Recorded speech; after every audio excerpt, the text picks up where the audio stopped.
Cardinals. Mel Gray is deep for the Lions. Crowd of about 40,000, half filled here at the Silverdome.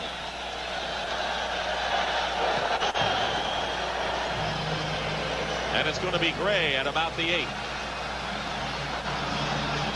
And he stopped short of the 25-yard line. The quarterback will be Bob Galliano. He is 31 years old and has very little NFL experience. And he will have an offensive line in front of him. Lomas Brown, Eric Andolsek, Kevin Glover, Joe Malinchik, and Mike Utley, a rookie who's playing at right tackle. The rest of the offense will explain what all those SBs and XRs mean. Tony Page, Richard Johnson, Robert Clark, Stacy Mobley, and Jeff Chadwick. The lone holdover. They do not have a tight end on the squad. 1st and 10 on the 23-yard line. 4 wide receivers. In motion is Richard Johnson. Galliano being chased. Throws it up for grabs and throws it out of bounds. The Cardinals defense. Up front, Freddie Joe Nunn, Bob Clasby, Gary Hadd, and David Galloway. Ken Harvey is the only linebacker in their defensive alignment. And they will use a bunch of defensive backs. Cedric Mack and Carl Carters are the regular cornerbacks. Lonnie Young and Tim McDonald the safeties. Roland Mitchell and a rookie Jay Taylor are the extra defensive backs against the run and shoot offense. So there's Galliano. And a look at it as the defense faces them. It'll be 2nd down and 10 on the 23.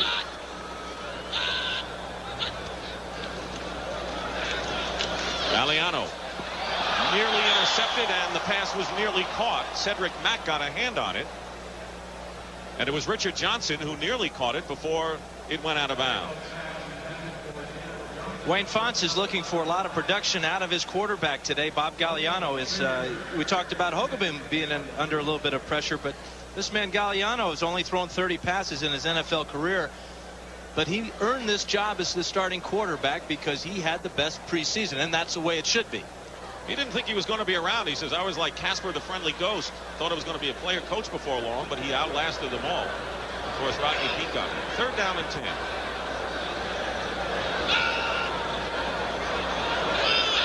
Cardinals show blitz. Here they come. Galliano on the run. Stacy Mobley makes the catch.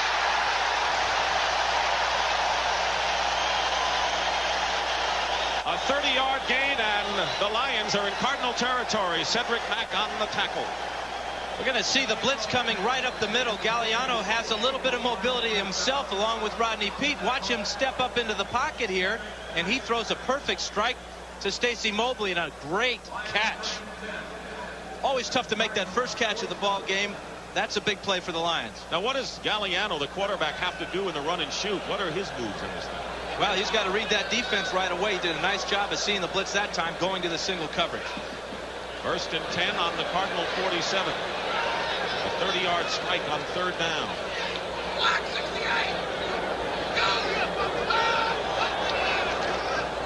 They have yet to run the ball. The pass to Chadwick is incomplete, and that'll bring up 2nd down and 10. A drop pass is something that has bothered the Lions all preseason, and part of the reason is that they were trying to work 5 quarterbacks into this new offense. They had about 20 wide receivers, so the coordination between the quarterback and the wide receivers just wasn't quite there, and we're seeing a little bit of that problem with the drop passes already today.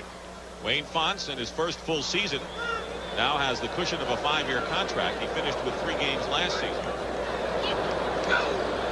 2nd down and 10.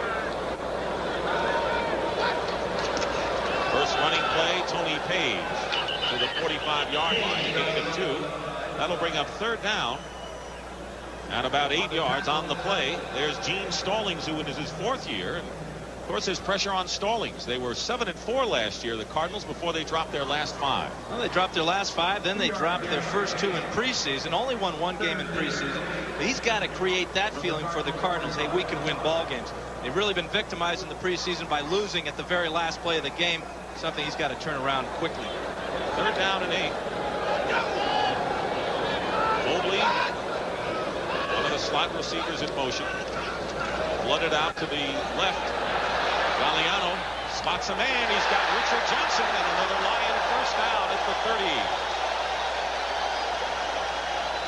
Carter and Lonnie Young on the stop, a gain of 16. Galliano must like third downs, I guess, because he's doing a great job on them. With the rollout here, he wanted to throw a shorter pass to Stacy Mobley coming over the middle. Went to a secondary receiver, Richard Johnson, and he makes the catch and gets really tagged there by Cedric Mack. Wayne, do you like the run and shoot? I think it's a great offense if you have the personnel. Personnel wins out in this league. First down on the 30 of the Cardinals. 12 minutes and 10 seconds to go in the first quarter. This is the first possession of the game. Here's Page. Breaks a tackle and is held up at about the 25.5-yard line. Gary Had making the stop on Tony Page. He doesn't have nearly the speed that Paul Palmer, who was picked up from Kansas City, or Barry Sanders. Or Barry Sanders. Obviously, he runs about a 5.140, which is very, very slow. But what Tony Page gives you is he gives you a dependable guy, a guy that's going to be there every day. He plays on all the special teams, total team ball player, and he's averaging over 7 yards a carry in the preseason. See what you mean when you say it's a running back's offense, really. Second down and 6.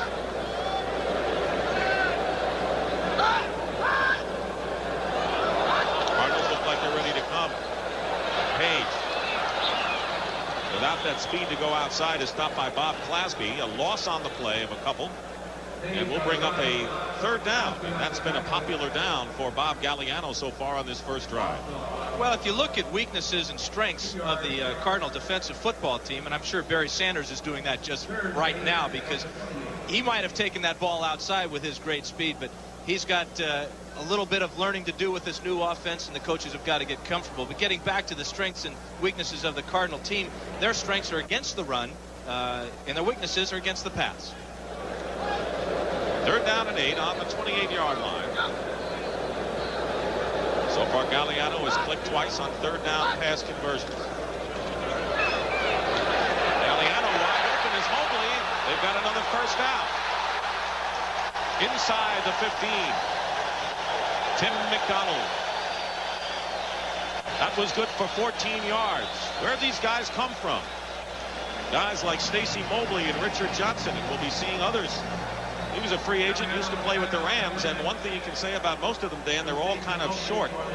And quick. And you saw after Mobley made that grab, what a great job he did of getting up the field and avoiding a couple of tackles there. That's what Stacy Mobley has, is tremendous quickness and mobility down the field. He's replaced by Jason Phillips, a rookie out of the University of Houston, which employed the run and shoot. First and 10 on the 14 for the Lions. Here's Page. He's going to be stopped, and it was Galloway who first knocked him, and then it was Freddie Joe Nunn who put the clamps on, and a loss of about a yard or so on the play. We talked with the Detroit coaches about their plan and where they had problems in the preseason. They didn't score a whole lot of points. They had a lot of turnovers on interceptions on the 20-yard line and in, so they felt that today's game they wanted to run the ball in this situation. They tried it that time, and the Cardinals are being very tough against the run. You saw Eric Hipple, who was the only other quarterback activated for the Lions. The 11th play of the drive is coming up now. Second down and 12. Galliano with time. Penalty marker down, and Phillips with the reception. Jason Phillips inside the 10. Jay Taylor on the tackle, but there's a flag.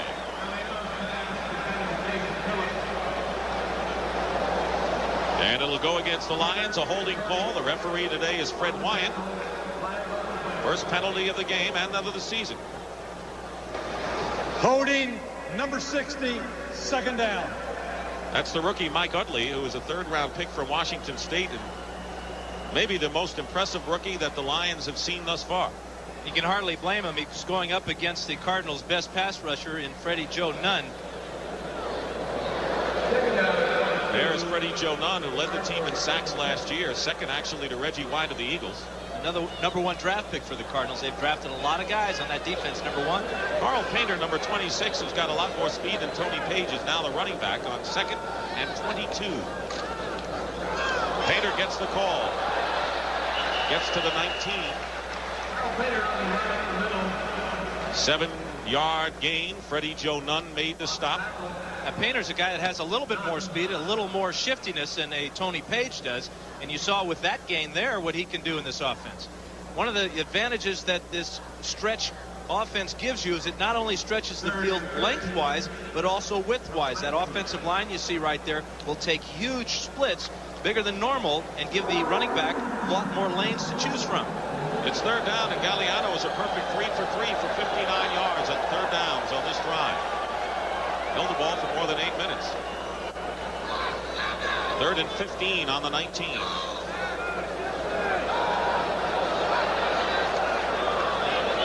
Leg is down, and the pass by Galliano is complete. Penalty marker down. That was Robert Clark. And Roland Mitchell. And another penalty against the Lions. Illegal motion. One of the men wasn't quite set before that snap. 2 penalties have halted this Lion drive right now, but they'll have another play coming up. Now they say they're going to decline it, apparently. Illegal motion, number 24, decline, 4th down. That was Jason Phillips, one of the slot receivers, so it's 4th down, and Eddie Murray will come in to try a field goal. 7:26 remaining in the first quarter. The Lions have held the ball since the opening kickoff. Jim Arnold, who punts for the team, will hold for Murray. This will be a 30-yard attempt. 20 of 21 field goals to tie an NFL record with a great percentage last year.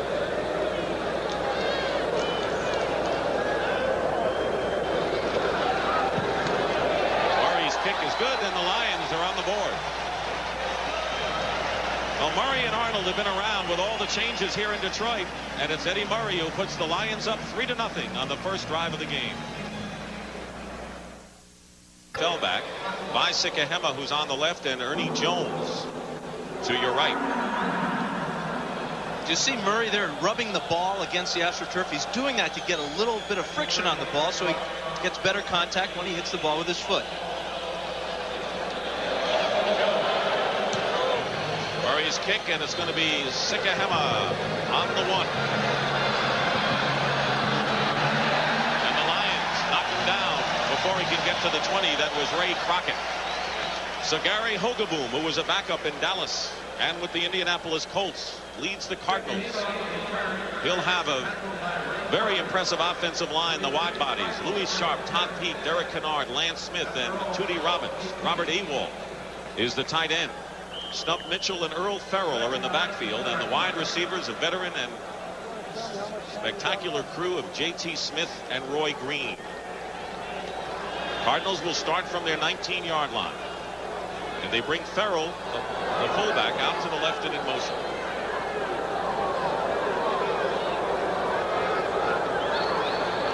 Snub Mitchell on first down, knocked back and thrown for a loss. That was Benny Blades, the strong safety. The defense is psyched, apparently. You bet. Eric Williams, Jerry Ball, and Keith Ferguson, the 3-man front. Jimmy Williams, Chris Spielman, Dennis Gibson, and Michael Kofer, the linebackers. Terry Taylor, Jerry Holmes are the corners. William White and Benny Blades, who made that stop, are the safeties. Bruce McNorton and James Griffin will be the nickelbacks and dimebacks for the Lions today. 2nd and 10. No gain on the play. Again, Farrell in motion.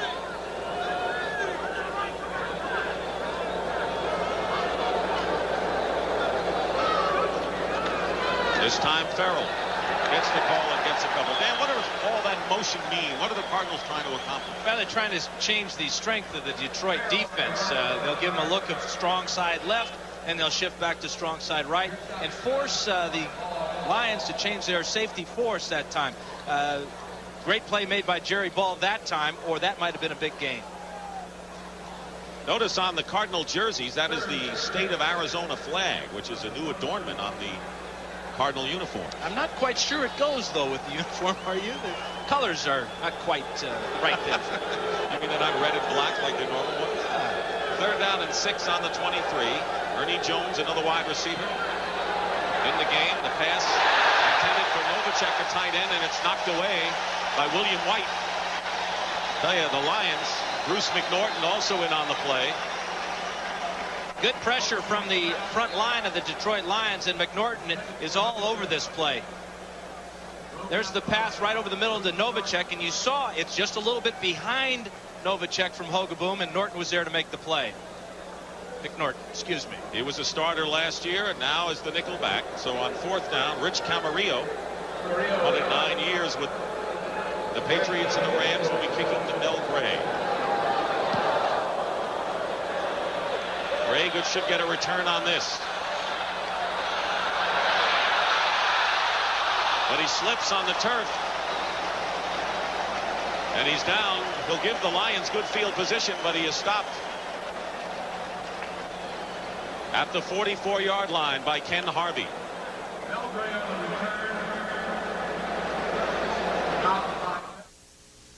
Type of guy that in only his second year has really become a leader of the defensive team. You can see that he's kind of hyped up out there. He made a great block on Craig Wolfley on that return that gave Farr that 7-yard gain. But Benny Blades is going to be a big star in this league. Blades and Michael Kofer are the two weapons on defense, but now the Lions on attack, 1st and 10 on their 43.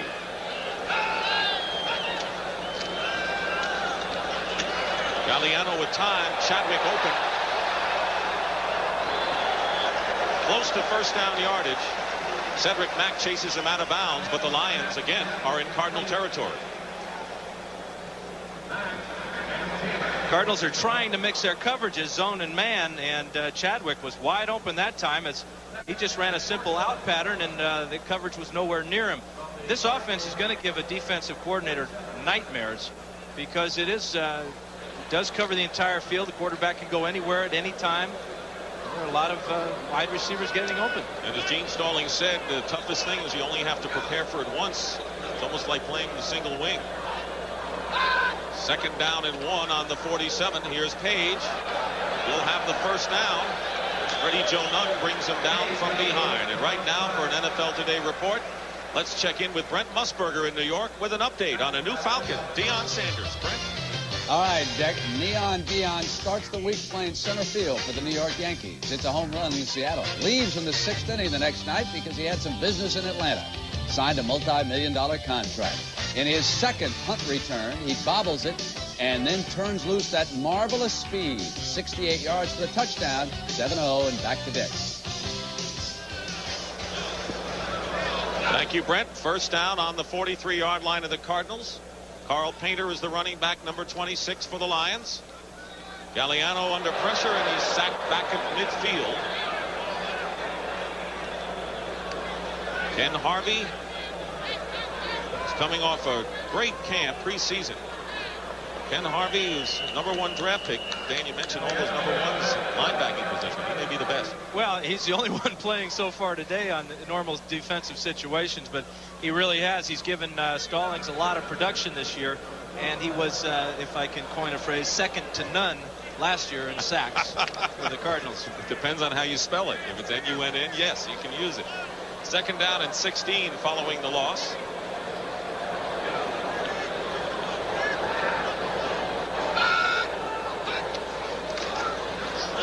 Here's Painter. Carl Painter carries and is down at the 40-yard line of the Cardinals. Eric Hill, rookie from LSU, and Cedric Mack making the stop on Painter. So you can wonder what it's going to be like when Barry Sanders and all his speed gets into the action. You know, it's almost like a kickoff return every time. The offensive line appears to be like the wedge, and if the running back breaks through that wedge or the offensive line, he's got wide open field to run in. And the Lion coaches call that air. They want him to get out in that air and run around. It's a tough play to defense because you have to worry about wide receivers, and if you get past that first line of defense, you're off to the races. 3rd down and 7 at the 40 of the Cardinals. 3-0 Detroit. And Galliano calls a timeout. You see what the problem was there? I think the problem was that this 45-second clock was down to just 3 seconds. Galliano has a lot of shifting to do with his receivers. That time he knew he didn't have enough time to get the second guy going back the other way. So a timeout by the Lions, their first of this first half. 3rd down and 7. Galliano has completed 4 of his 5 passes on 3rd down thus far. For another, lost the ball. Picked up by a lineman. He cannot advance it, however, and they'll have to bring it back. That was Kevin Glover, the center, as the ball broke loose of Galliano's throw. Freddie Joe Nunn made the hit and nearly had a sack on Galliano. Call it incomplete pass, 4th down. We're going to pick this flag up. Eddie Murray, who has accounted for the points with a 30-yard field goal, was hoping he'd get another chance. So they roll it incomplete, and Jim Arnold will come in to boot it away. Arnold, the Pro Bowl kicker, led the conference last year. That's really a break for Galliano, because he was close to getting sacked back there. By Sikahema goes deep. What does Arnold want to do with Sikahema back there today? Punt it high, let his men get down underneath it. Don't give Sikahema any chance of returning. He's a great one. They may even take a delay of game right here to move Arnold back 5 yards. They have 22 seconds on the clock right now. It's a high kick. Question is it too long? And it goes into the end zone for a touchback. 40-yard kick, and Arnold did a pretty good job, but it didn't bounce his way. And so the Phoenix Cardinals will take over when we return to the Silverdome, with Detroit leading 3-0. We'll try to see how his ball control offense starts from the 20-yard line. Earl Farrell, the fullback, is at the top of your picture and comes in motion.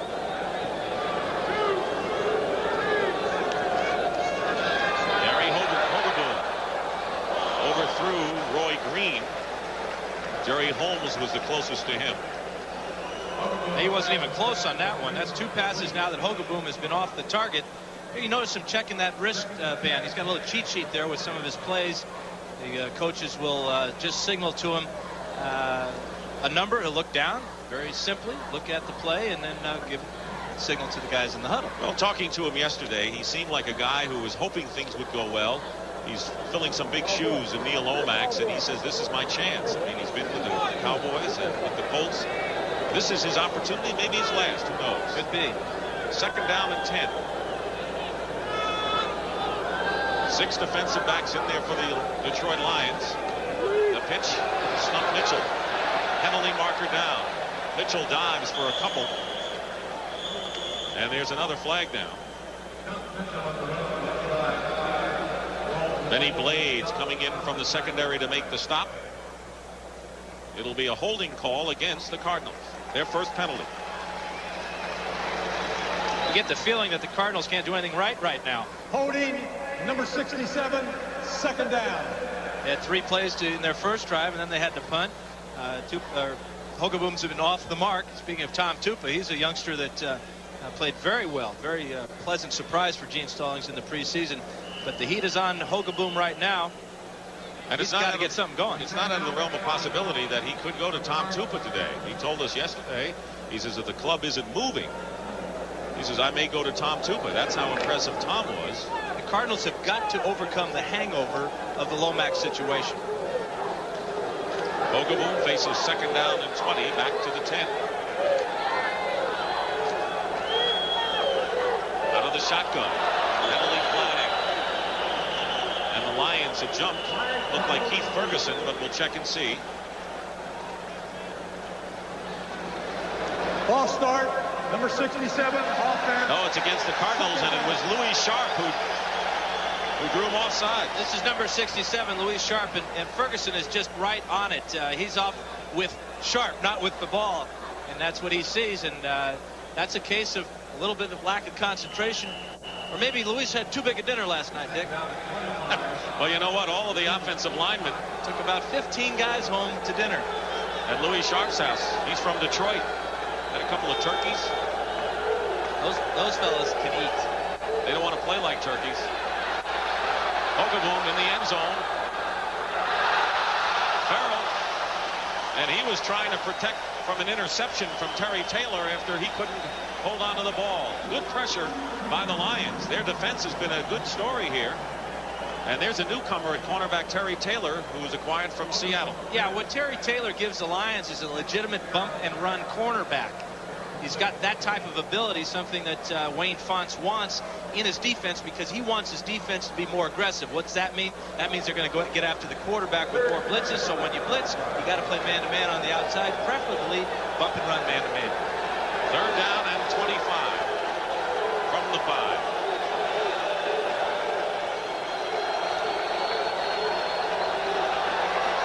Hogaboom completes his first pass. J.T. Smith to the 20, the original line of scrimmage, and that'll bring up 4th down.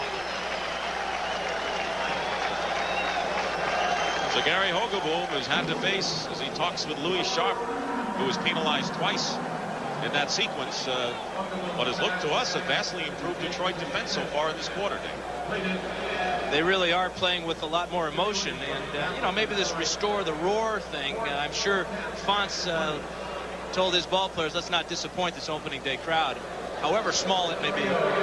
Rich Camarillo will kick. Mel Gray is back. Good kick by Camarillo. Nice and high. Gray at the 25 gets hit hard. Flags fly. He's down at the 37-yard line by Eric Hill. A 54-yard kick by Camarillo. Fred Wyant. Number 55, illegal block in the back. First down. That was Michael Kofer, and so it'll be a first down, and we'll set it back. Well, we have the finals of the U.S. Open Tennis Championship coming up later today. Yvonne Lendl and Boris Becker. Who do you like in that? I like Yvonne Lendl, not only because he's the #1 seed, but he has a way of rising to the occasion at this arena here at back in New York. And Becker, though, you know, this may be his turn. He played awfully well at Wimbledon. Well, he wishes all of them were grass, isn't he? Oh, he's awesome. Lendl against Becker. Should be a great one coming up later today on CBS. First and 10 on the 27 for the Lions with 29 seconds remaining in the first quarter. Lions lead 3-0. 3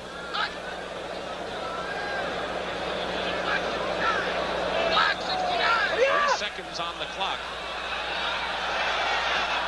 And they don't get it off in time. There'll be a delay of the game penalty against Detroit. Looked like Galliano. Well, there's really no excuse for that. Yeah. Offense, 5 yards, first down. There are 2 30-second clocks in this arena, one at each end. And the quarterback's main job as he breaks that huddle is to find out how much time he's got to get the ball off. And I think the Galliano that time just wasn't quite sure, didn't look at that clock. That's the time left in the first quarter. The 30-second clocks are, they're not in as good a position as that clock is. They're kind of off to the corner. He waited a long time, though, at the line, and it looked like everything was in still motion, including Richard Johnson, who had gone in motion. So it's first and 15. Tony Page is the running back. Galliano. He'll run. He's got some room. Roland Mitchell chases him out of bounds, just 2 yards shy of a first down. Alert quarterbacking by Galliano, and one of the reasons he's in there is because he has run this run-and-shoot offense before. And he takes care of the ball. He will not throw the ball where there's no chance of getting the completion. He has run it before with the Denver Gold when Miles Davis was the head coach there. And one of the reasons, you know, you talked about, you thought he was going to be a player coach when he came to training camp. Well, before this last cut, he told me that he felt that he didn't know if he was going to make the team. And now he turns out to be the starter on opening day. And with the lead right now, 3-0. 19 seconds to go in the quarter. Second down and 2. The Lion 35. On the draw, Page. Tony Page. First down up to the 40-yard line. Eric Hill making the tackle, and that may be the last play of this first quarter. So the Lion fans, 40,000 strong here, has seen the Lions take the lead, and their defense has been impressive. And that is the end of the first quarter here in Pontiac with the score. The Detroit Lions 3 and the Phoenix Cardinals 0.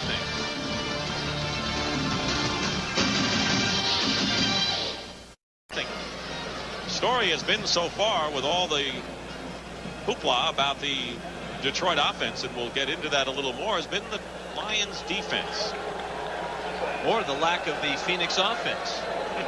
They are really out of sync so far in this first half. I knew an offensive guy like you would look at it that way. 1st and 10 on the 40 of the Lions. Galliano going deep to Troy Johnson. And it's nearly intercepted. Roland Mitchell had the best shot at it. What is the stretch offense that the Detroit Lions, the run and shoot, call it what you will? Well, we're going to see XR, WR, YR, ZR. Those are all receivers. Now, the SB is the tailback. Why they call him an SB? Well, the S stands for super. That's the S back there. Well, with Tony Page in there, it maybe stand for the slow back because he only runs a 5-1. But when they get Sanders, well, then it really does become the S back. But the stretch offense stretches out the entire defense, both width of the field and length of the field. And even if you're a slow back, you can get some good yardage, as we've seen thus far. 2nd down and 10. Galliano on the run. Penalty marker down. The pass to Chadwick is incomplete. And a flag down at the line of scrimmage. We have had a rash of penalties in this one, and it'll be holding against Detroit. And we're seeing these holding penalties being called by the line judge on each side of the field instead of the umpire, and that's because the guys on the Holding, number 75, 1st down. That's because the guys on the exterior of the line, like Lomas Brown, the left tackle, we're going to check him out right now. He's working against Ken Harvey. Harvey, nice spin move there, and Lomas has him with both hands.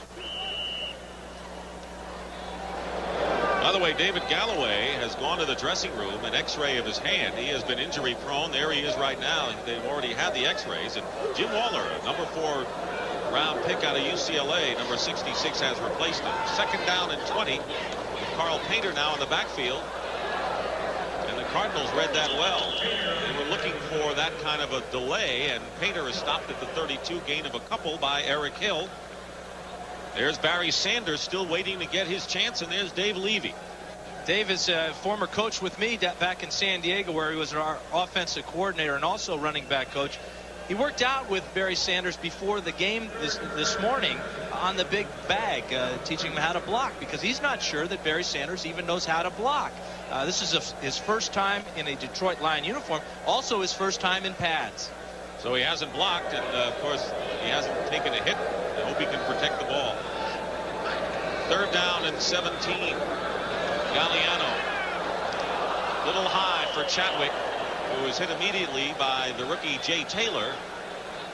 And that'll bring up 4th down. It's the left hand, by the way, on David Galloway that they x-rayed.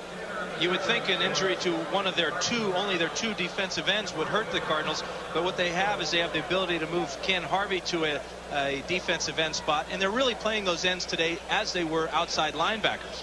Jim Arnold will kick, and Vai Sikahema goes deep for the Cardinals.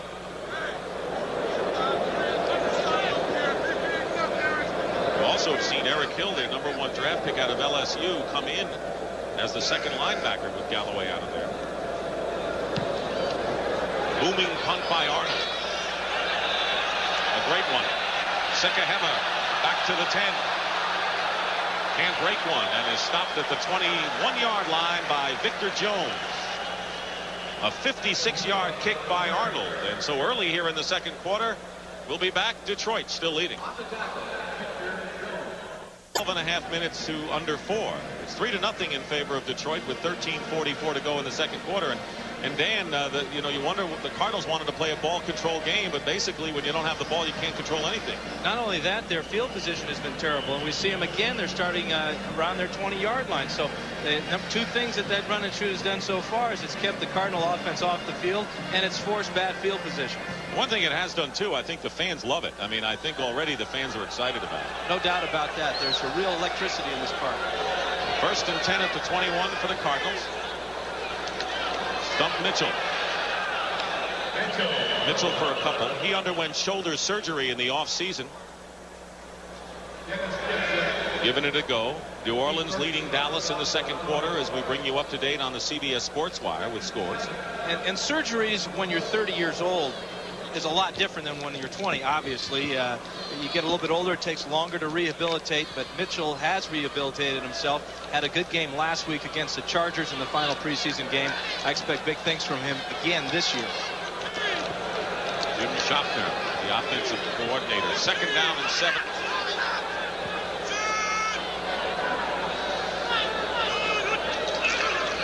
Earl Farrell.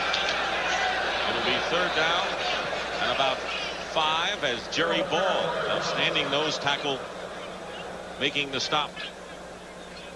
Well, Earl Farrell is one of the best, if not the best, pure fullbacks in all of football. Big guy, about 250 pounds, and he really has the power to make the yardage behind that huge offensive line, the wide bodies. When you add his 250 to some of those 300-pounders up front, it's quite a push. We talked to him yesterday. Looked like an offensive lineman coming into the room. Well, a little bit shorter. He's only about 6 feet tall. Those offensive linemen are huge, though. When they walked in the room shrank. 3rd down and 5, and this is known as trips. They have 3 wide receivers to the right. 3rd and 5 at the 26. Out of the shotgun. Oglebu completes to Smith. That'll be a 1st down for the Cardinals to the 37-yard line. J.T. Smith stopped by Jerry Holmes. That's really a good feeling for the quarterback. This is his best pass of the day so far. He really got it on a line out there to JT. Good job of looking to the strong side where they had those 3 wide receivers. Came back and found that Smith had single coverage against Jerry Holmes, and Hogeboom threw his first strike of the day. The last 3 years, J.T. Smith has caught more passes than any other wide receiver in the NFL. Maybe more catches than any player in the league. 1st down at the 37. Oglebu. Great catch by Smith. And a few extra yards to boot. And J.T. Smith has the Cardinals in Lion territory. A 24-yard gain and the deepest penetration for Phoenix. Benny Blades on the tackle. This is really a fine throw. Although it was high, it's the only place it could have been thrown to be complete, because you see the coverage of Spielman right there. And a great grab, and not very good tackling, though, there by William White, who's starting his first game of the year for the Lions. 3 catches, 50 yards for J.T. Smith, picking up where he left off. 1st down, Cardinals on the Lion 39. Oglebu. Farrell out of the backfield. And a good stop by Blades. Cardinals are getting their rhythm now. Hogeboom has been on the target now the last 3 times, and they have run the ball effectively. I'm sure they got a stern talking to on the sidelines from Gene Stallings, and this is not a good sign for the Cardinal fans at all. Earl Farrell looks like he's got a bit of an ankle or a knee there on that left side. Ron Wolfley will take his place, number 24, as Farrell is shaken up and leaves the game. Wolfley did not play at all in preseason, had a sprained arch. Special teams performer. There he goes in motion. It'll be 2nd down and 5 on the 34-yard line.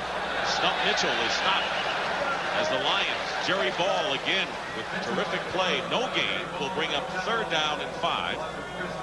Jerry Ball will make some terrific plays for you from that nose guard position.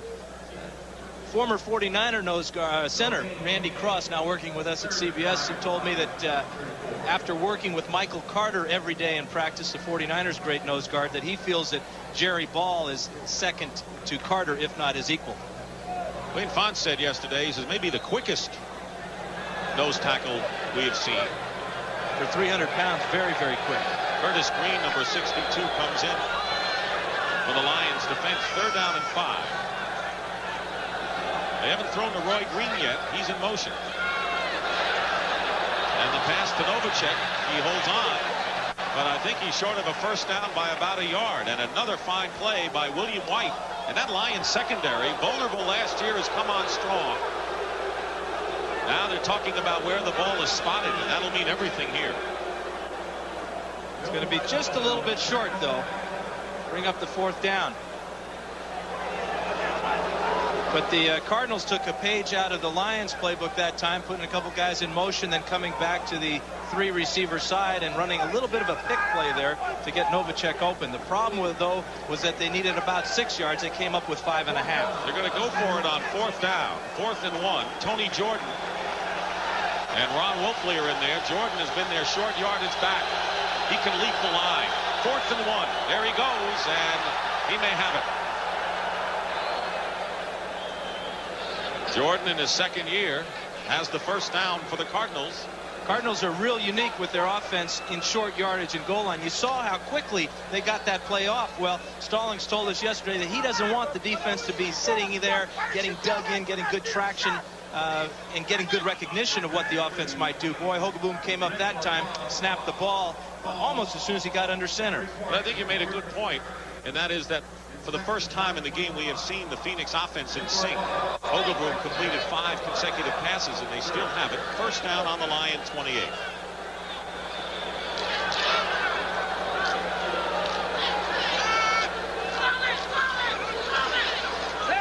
Hogeboom, wide open is Awald.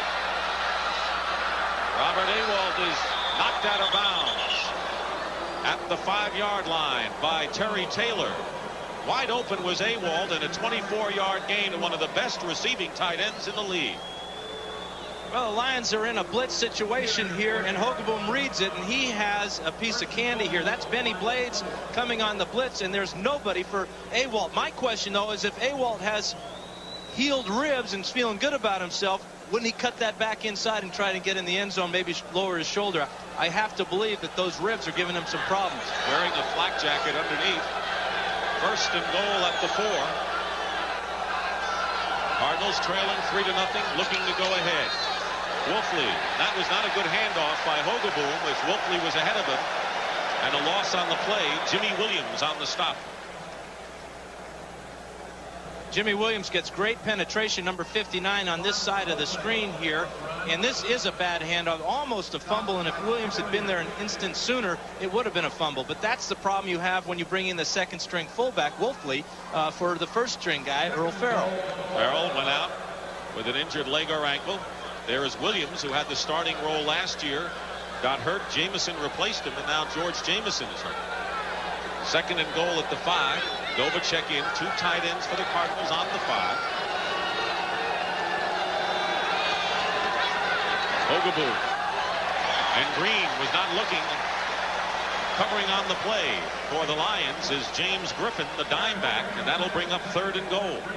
Well, the guy in Hogeboom's face that time was Benny Blades.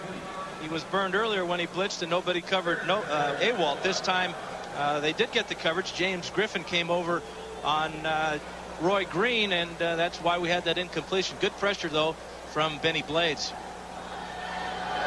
The Lions' defense inside the 20 were next to last in the league last year. They allowed 42 scores in 47 possessions.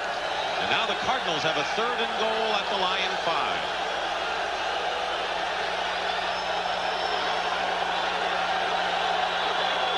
Stump Mitchell. And it's Benny Blades again. I think the Lions are going to improve on that statistic this year, Dan. Well, they're going to keep him from getting a touchdown this time. He's going to come from the outside now, again on a blitz. Here he is, number 36. Nobody there to block him. And he just dropped Stump Mitchell for a huge loss. And now they're restoring the roar, Benny Blades style. A 29-yard field goal attempt. Al Del Greco with Hogeboom holding will try to tie it up for the Phoenix Cardinals. And the kick is good, but the Lions have to feel good about themselves. They stopped the Cardinals on 1st and goal at the 4, but Del Greco ties it up. 3-3 here in the second quarter. Lions have not returned a kickoff for a touchdown in 7 years. And that's why they got Gray, formerly of the Saints. Here he is on the 2. Gray squeezes his way out to the 23-yard line where Ilya Jaraschuk makes the stop. And on the bench, Earl Farrell being tended to. And even more important than the tape job he's getting is the expression on his face. He knows he's in pain there, and he's not quite sure if all that tape they're laying on that ankle is going to do the job. He also has a blue knee brace on his left knee, so he has had some problems with that left side. Ewald caught a 24-yard pass that set the Cardinals up, but they did not score the touchdown. They held the ball for 13 plays, but managed to get a field goal out of it to tie it up. Cardinals had the ball for only 6 plays in the first quarter. They've doubled that already here in the second. David Galloway back in there for the Cardinals. Number 65 at defensive end. Galliano on first down. Dropped by Richard Johnson. He was wide open near midfield. This has been a problem for the Lions all year long. Drop passes. We've already seen a couple so far today. Oh, Wayne Fonts is feeling it. That was a great throw by Galliano. It looked like it was behind the receiver, but when he's thrown in between the zones like that, sometimes that will happen. The receiver has got to make that grab. That would have been a big play for the Lions. And if they keep dropping those passes, Galliano's going to go back to firefighting school where he started courses. Looking for a job any way he can. He almost became a firefighter now. He may have a fire to put out here today. Right. He's missed 4 in a row now. Not his fault, though, the last one, as we saw. 2nd and 10. Galliano getting away from pressure, can't. He's caught from behind, and it was Galloway. So Galloway, who left the game early to have his left hand x-rayed, comes back in and gets a sack for the Cardinals. Well, those big guys don't need hands anyway. They get so much tape wrapped around their fingers and everything that you know, they're more like clubs than anything. And when you're a big guy like Galloway coming in on a little scrawny little quarterback, all you have to do is blow on them. Sometimes they go down. Galloway had been injured the last 2 seasons. Looking forward to an injury-free year this season. And now in the first game. He thought he got over the hump in the preseason, but now first half of the first game he gets nicked. 3rd and 9 at the 25 of the Lions.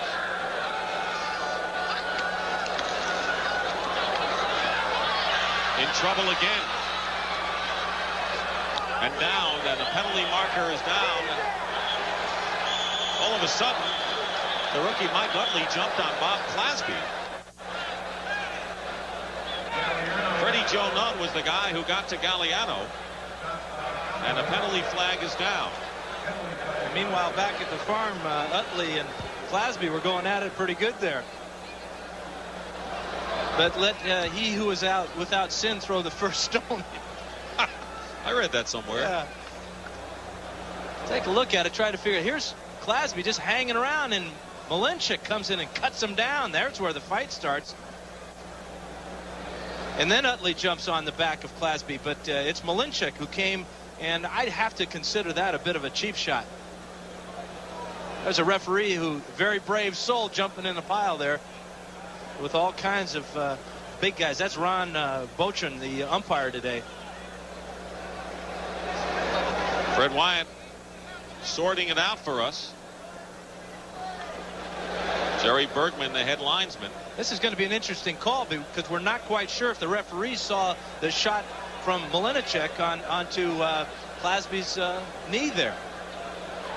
The sack was an 11-yard loss.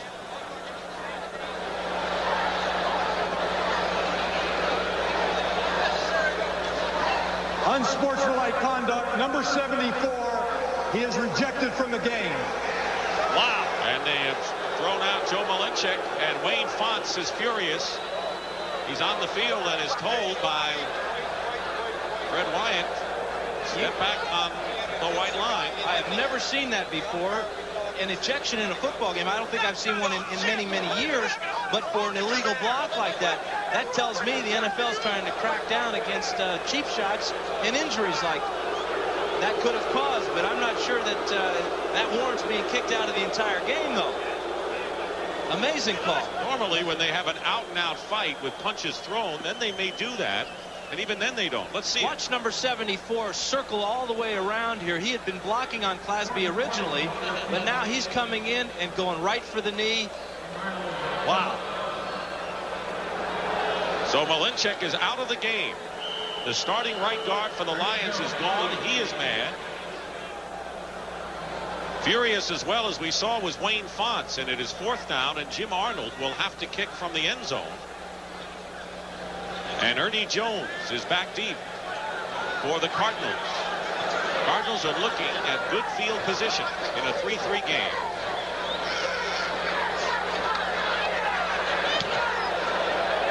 Another great kick from Arnold. Jones on his 30.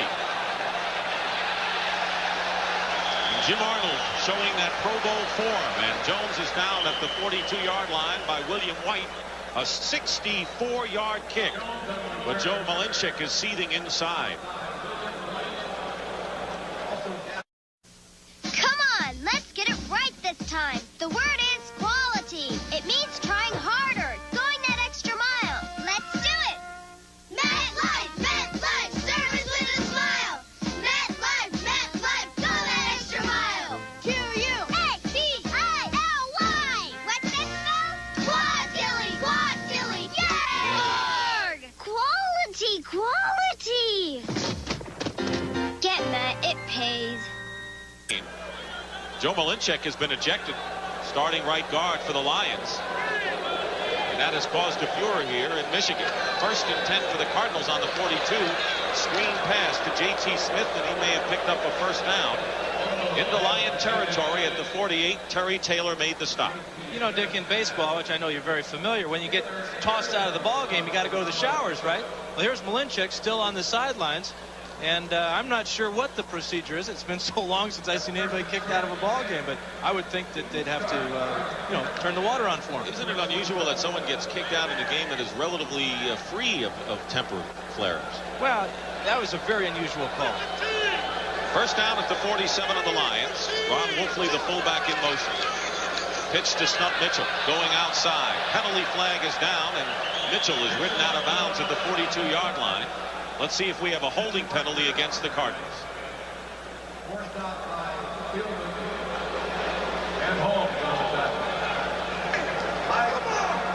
Hold in, number 67. What's that? Well, you heard the call by Fred Wyan, and you heard the editorial comment by Louis Sharp. Yeah, and Luis just letting his family know he's got about 80 tickets or so today for the folks here in Detroit that he really wasn't holding. Come on, Mom, you got to believe me, can't you? That's the 3rd time that he's been hit with a penalty. By the way, the NFL rule is that if you're ejected from the game, you have to leave the premises, and so the NFL is going to make sure that Mr. Malinchik heads for the dressing room. I wouldn't want to be the guy that has to escort him off the field, though, would you? Be a former lineman, I would think. First down and 20, Cardinals on their 43. 3:20 to go in the first half. Play fake. Hogaboom to Green. Nearly made the catch. He was double covered by Holmes and White. And that's the first time they've gone Roy Green's way today. Lions really need a big game out of Jerry Holmes. Watch this play as he reaches right over the top, avoids any contact there with Roy Green, and breaks up the pass. In all fairness to Roy Green, as you look at Holmes, is that the plan for Wayne Fontes is to double cover Roy Green. He is perhaps the most explosive threat that the Cardinals have in their offensive artillery. And on the other side of that coin, Dick, is the fact that J.T. Smith, although a great possession wide receiver, doesn't have the speed to get deep. Roy Green still possesses some of that jet stream. Smith has caught 4 passes for 60 yards already.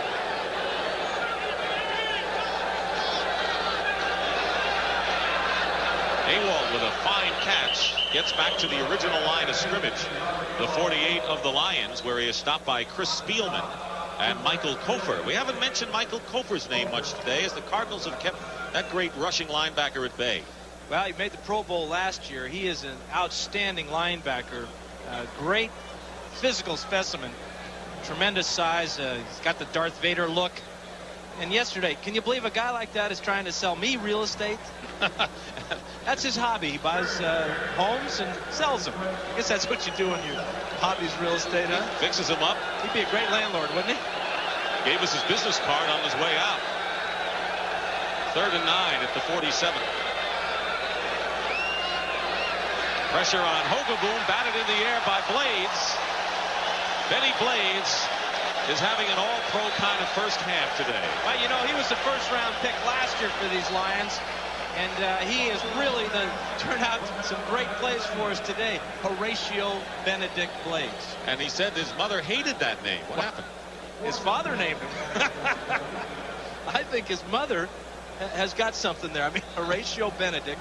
At least they shortened it to Benny.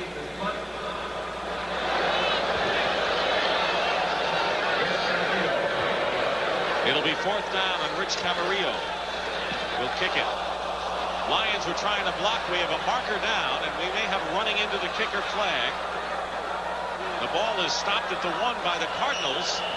Camarillo went down, and we're going to have a roughing or running into the kicker call against the Detroit Lions. They were coming in to get a piece of it. Make no mistake about it. Now this really hurts too, because the Lions had done a good job of gaining the momentum back for their football team. They were going to give the Silver Stretch the ball with 2 minutes to go. Personal foul, roughing the kicker, number 21, 15, first down. Terry Taylor, coming from the right side of the screen is Terry Taylor, and this is roughing the kicker. This is the big one, 15 yards, and we'll take a look right here. Great effort trying to lay out for that ball, but he got all of Camarillo. That's the 6th penalty for over 50 yards by the Lions today, and it gives the Cardinals a new life. It really does. It sets them up down there at the 32-yard line, and they got 2 minutes now to get at least 3 points on the board. 2:08 exactly remaining in the first half.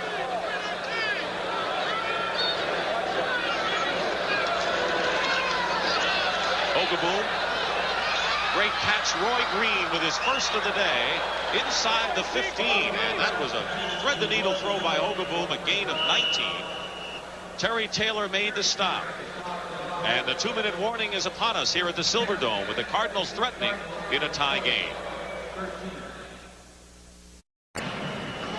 Ogaboom has completed 8 of 11 for those 100-plus yards in Detroit with minus passing yardage, so the Cardinals are really getting their pass rush going here in the second quarter. The one thing that the Lions defensive coaches were afraid about is that Ogaboom's a streaky passer. He's on a hot streak now. Well, their quality receivers are coming into their own. The Lions' inexperienced wideouts have dropped a couple. First and 10 on the 13 on the draw. Ron Wolfley is tackled from behind by Benny Blades. Our 2-minute warning has gone by. The Lions have 2 timeouts left. Cardinals have all 3 of theirs. And one thing the Cardinals want to do is use up as much of this clock as possible. They do have 3 timeouts remaining, so they're in great shape here. This is absolutely the best situation a quarterback or an offense could be in.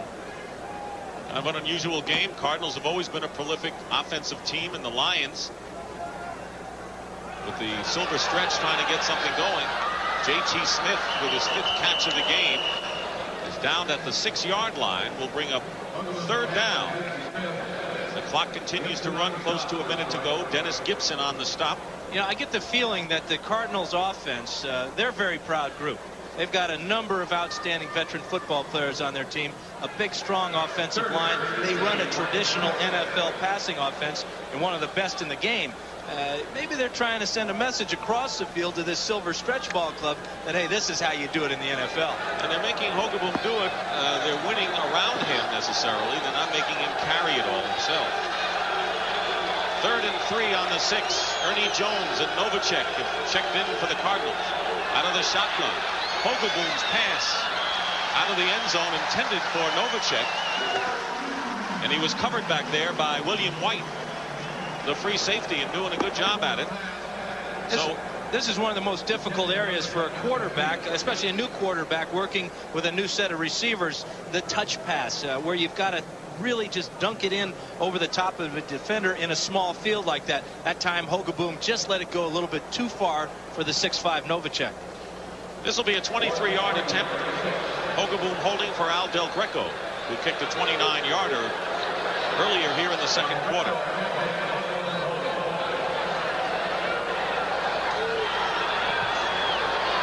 That kick is good, and the Cardinals lead for the first time. So the roughing the kicker penalty gave Phoenix new life, and they took advantage of it for a 6-3 lead.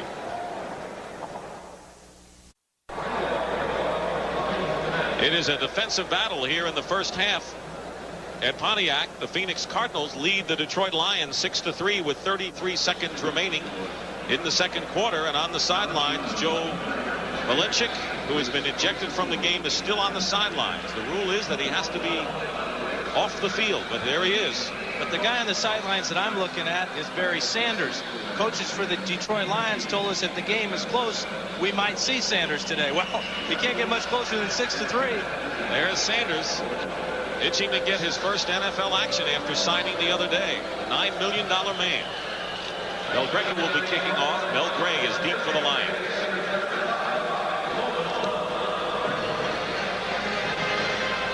And it's headed over to the side. Jerry Woods,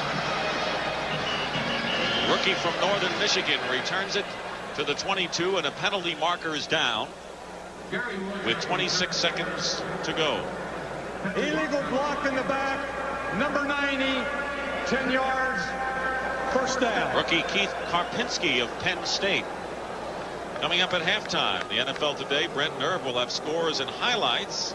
It's bigger than the office pool, and it's legal. Pat O'Brien has a story of Oregon's new football lottery that's coming up at halftime on the NFL Today. And an Oregon native and a web foot in his own right is Mr. France. Well, no comment on the lottery, but I will give you a score from the Great Northwest. University of Oregon 35, the University of California 19. Go Ducks. Okay. Good. Looking at it from the end zone, Carl Painter is the running back. 1st and 10 from the 12. On the delay, Painter. Tim McDonald missed it, and Painter got out to the 16-yard line. Clock is running. You knew you weren't going to see Barry Sanders that deep in Lion territory, and they're just going to let it run out. You bet. I wouldn't be surprised if we don't see Sanders in the second half. I don't think the Lions can beat the Cardinals without him. There's the gun, and that is the end of the first half. So I don't know about the silver stretch, but that Lion defense showed us something, and the Cardinals are getting synced up. That's the end of the first half with the score. The Cardinals 6 and the Lions 3. Of the National Football League is sponsored by Diet Coke. You're going to drink it just for the taste of it. Federal Express, the best way to ship it over there. And by Allstate, for home, auto, and life insurance. You're in good hands with Allstate. Back here at Pontiac, Michigan, where the Phoenix Cardinals lead the Detroit Lions 6-3 at the halftime. Dick Stockton along with Dan Fouts. And Dan, when you played, you were great at finishing drives, getting in the end zone for the 6 points. And so far we have seen the Cardinals stall in the Lions in preseason. What does it take to go in and get that touchdown? Well, it's really a belief that you can do it, number one, but it also takes big plays by big play players. You know, you got to have the catch in the end zone. You got to have the great run. You got to have great pass blocking or maybe a great throw. Right now, there's a lot of uncertainty from both teams in that department. Cardinals look like they were coming on in the second quarter. What do you see from maybe the Lions offensively in the second? Well, I want to see Barry Sanders, number one. I think that he'll give them the lift that they need, the spark that they need. They're not doing anything since that first quarter. All right, let's take a look now at the halftime statistics. As Barry Sanders is primed in case his number is called. Detroit has the edge on the ground, the Cardinals in the air and overall, but look at the difference in the total plays between the first and second quarters. Almost like two different games, and on the board, not much scoring, and Phoenix has the lead 6-3. And Hogaboom really looks smooth now. He had a rocky start, bad field position, but he got settled down there. He threw the ball very well, and the Cardinals moved the ball down the field. But the big play at the end of the first half was the roughing the penalty against Terry Taylor that gave the ball back to the Cardinals and gave them the chance to go down and get 3 more points. There's Barry Sanders. We had a chance to talk to him. What were your impressions? I mean, he's not a big guy, but he seems powerful. The derriere seems to be where the power comes from. Well, he's got great legs, too. Those thighs are as big as my well, not as big as my waist, as big as I would like my waist to be, perhaps. But he is a very powerful young man, very humble, too. You know, he made a lot of money there in a very short amount of time. You know what he went out and bought with his first paycheck? A Japanese car. Does he know that? I love that here. Does he know that his owner makes an American-style car? He has enough money to buy several of them, and hopefully some of them will be American cars. But his parents are here. Barry Sanders, of course, the Heisman Trophy winner, and who decided to forego his senior year. And actually, when you look at the Lions offense and how much they need him, is that the Lions scored last year 16 touchdowns fewer than what Barry Sanders scored in his junior year at Oklahoma State. That's an amazing statistic. And with this offense, once he gets comfortable and once he gets in shape, football shape that is, they'll score a lot of touchdowns for the Detroit Lions. Cardinals will receive, however, as we start the second half. Gene Stallings told us last night, he says, you know, we might have lost 5 games at the end of last year to finish 7-9. As Sikahema lines up along with Ernie Jones. Sikahema on the left, Jones on the right. Rubbing the ball up again is Murray, as he did when the game started. As if he needs it. He's got one of the strongest legs in all of football, but what that does, it just gives him a little bit better feel for the ball, and he'll really send it. He's accounted for the 3 points for the Lions. Del Greco with 2 field goals for the Cardinals. By Sikahema at the 5. Works his way up to the 27-yard line. Carl Painter making the tackle. So Gary Hogeboom, who is 10 of 17 for 127 yards.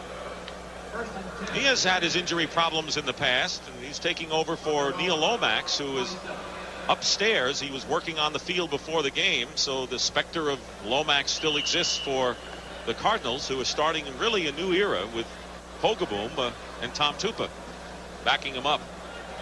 First down on the 27 for the Cardinals.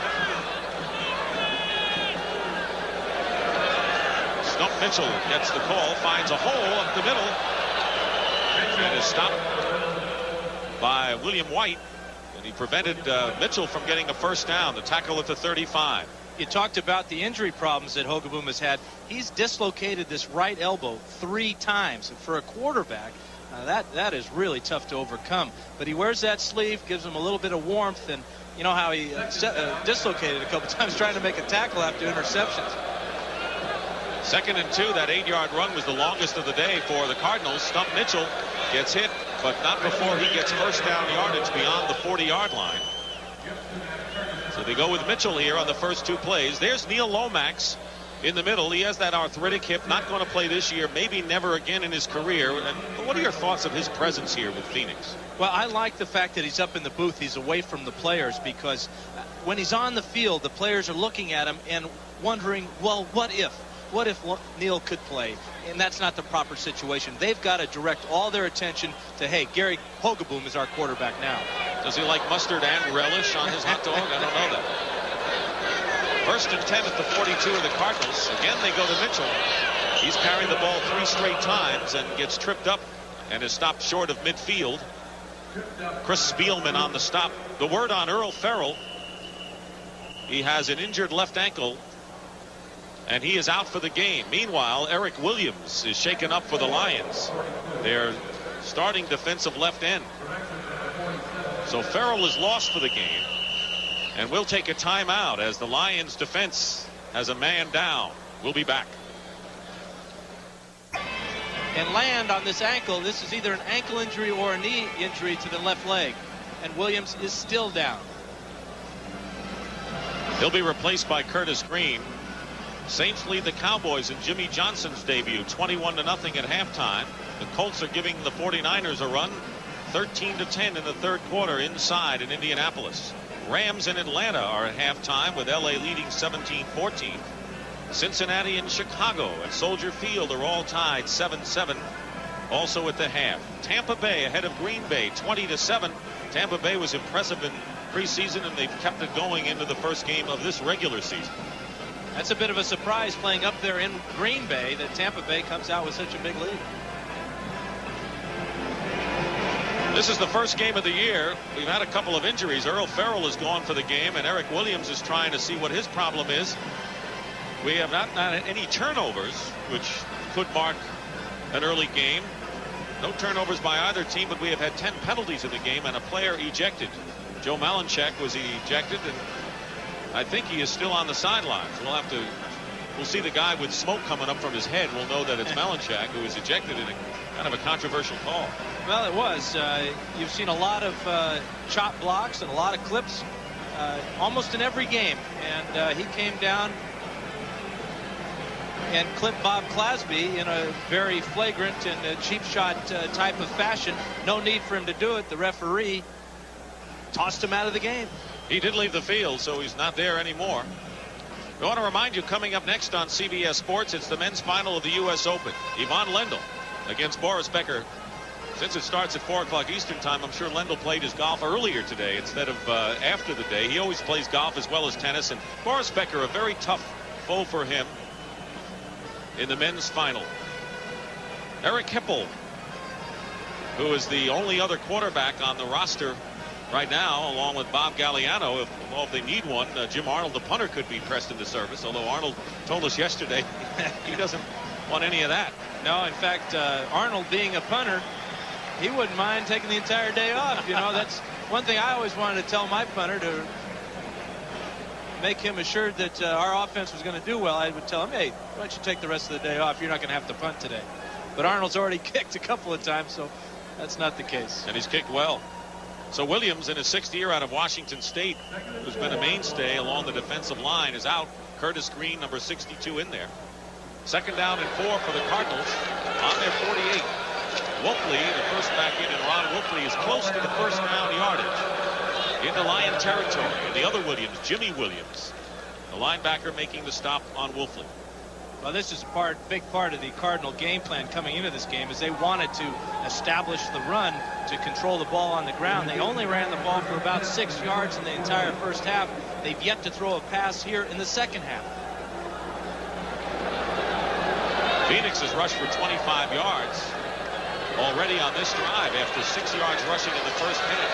Mitchell going wide. Kofer and Benny Blades forced the play and a loss of about 5 yards back into Cardinal territory. So Kofer makes his presence felt for the first time. Blades has been doing it all game long. Well, with the addition of Benny Blades last year to this defense, with his great speed, very tough to run outside against him. Also, Kofer is one of the fastest linebackers in all of the game. So you're not going to make a whole lot of money going wide against the Lions. They lost 2 yards that time. Where the Cardinals are most effective running the ball is between the tackles with their big fullback Farrell and Wolfley and Mitchell. 2nd down and 13 after the loss. Back to the Cardinal 49. Here's the time remaining in the 3rd quarter. Still 6-3 Phoenix. Hogaboom. He has Wolfley, the fullback, out of bounds. And hit hard as he went out of bounds by Benny Blades. That's the way he plays football, whether it's the sideline or middle of the field. He really delivered a blow that time. And, that's what he's all about. Brian Blades, of course, his brother, did not get burdened with the kind of name that Benny did. Well, Benny is older, and he was the first one named. I asked him, here you are, Benny. Your name is Horatio Benedict. What did your parents name your brother Brian? I said Brian Keith. He's the wide receiver for Seattle. They played against each other a couple of times. 3rd down and 6 on the Lion 44. Hogaboom has J.T. Smith, and I think Smith has the first down. Let's see where they spot it. The forward yardage should be enough for him, and I think it is. Another reception by Smith. Making the play was Jerry Holmes. And this is a real controversial mark by this referee here on the far side. Hogaboom showing a lot of poise after this first quarter got through, where he didn't complete anything. He's been on the mark ever since. That was a very questionable mark by the referee. Those are the numbers by Hogaboom so far. He's played within himself, 12 for 19, 141 yards, and 6 catches by J.T. Smith for 71 yards. 1st and 10 on the 37 of the Lions. Stump Mitchell. He got by Gibson, the inside linebacker, and picked up some extra yardage to the 31, short of a first down by about 3.5 yards. Jimmy Williams made the tackle for the Lions with help from Terry Taylor, the cornerback. Well, Williams is a guy that was either going to get cut this year or traded. Indianapolis Colts were very interested for a short period of time. Sometimes the best trades are the ones that aren't made. The guy playing ahead of Jimmy Williams was George Jameson. Well, he's out with an ankle injury. Lions are lucky they didn't make the trade or cut Jimmy Williams. Lions' best part of their defense is the linebacking spot, without question. 2nd and 4. Mitchell, short of a first down by about 1.5 yards as the Lions closed. Chris Spielman. Here's another guy, Spielman, who's had a sprained ankle. He's been like a caged animal, not getting a chance to play much in preseason. He's out of Ohio State and an overachiever, and really one of those ferocious guys. Well, and when you talk about players to their coaches, and you have a coach describe a certain player as a piece of work, as linebacker coach Woody Woodenhofer told me about Spielman, you know you got something special here. A piece of work, he called it. I never heard of a player called that before. 3rd down and 2 on the 30. Wolfley flagged down. Wolfley will have the first down unless the penalty is against the Cardinals, and it may be. You may have a legal motion.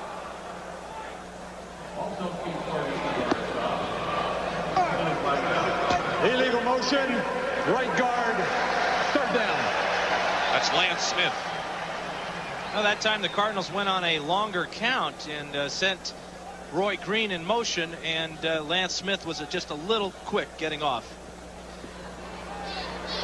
Let's take a look at it. There he is, his head sticking up above the rest of the linemen. He gets down too late, never got set at the line of scrimmage. Cardinals had the first down, but the penalty nullifies it, so they send it back to the 35-yard line, where it'll be 3rd down and 7. Gene Stallings, Tom Tupa, Jim Schochner. They're the penalty stories, 11 for nearly 100 yards. Lawrence Pete, the 5th-round pick out of Nebraska, a rookie now in the defensive line, number 96. Out of the shotgun is Hogaboom. Hogaboom's pass. Holmes can't make the interception. Ernie Jones was the intended receiver, and it was Holmes. Ernie Holmes was quite a player, wasn't he? With the Pittsburgh. Woody Wittenhauer will remember him. Anyway, Holmes made a terrific play over there for the Lions. Really did. That ball was up in the air for it seemed like an eternity as Jerry Holmes looked for it, couldn't quite make the interception. Remember Fats Holmes? He played against Fats a couple of times. Is that the guy with the arrow that was cut into his haircut there? He told me one time to quit running around out there. I quit for about 14 years. Jerry Woods is back. Rich Camarillo punting. He wants to keep it in the field. Fair catch called for. And it is down at the 10 by Jerry Woods. So the Lions have their chance, trailing 6-3 when we return. Giving a new meaning to the silver stretch, Sentinel style. I can only say that because they're both very good gentlemen, friends of mine. I hope. Still. At least you were. First down on the 10. This is the worst starting field position for the Lions all day. Trailing 6-3. Bob Galliano. And that's dropped by Chadwick. Now the crowd getting on the Lion receivers. They've dropped a few today. So has Jeff Chadwick. He's dropped a few, and that ball was right in his hands. My question is, why are you wearing gloves? If you can't trust the feel of your own fingers against the pigskin, then you've got problems as a wide receiver. He's got these gloves on. They got some tackiness to the inside, but I believe that you've got to trust your own feelings in your own fingers. It's tacky to wear gloves indoors, in other words. Meanwhile, the crowd, you know, at the end of the first half when the Lions went to the dressing room, the crowd started chanting Barry, Barry, and we've heard it again here in this third quarter. 2nd and 10.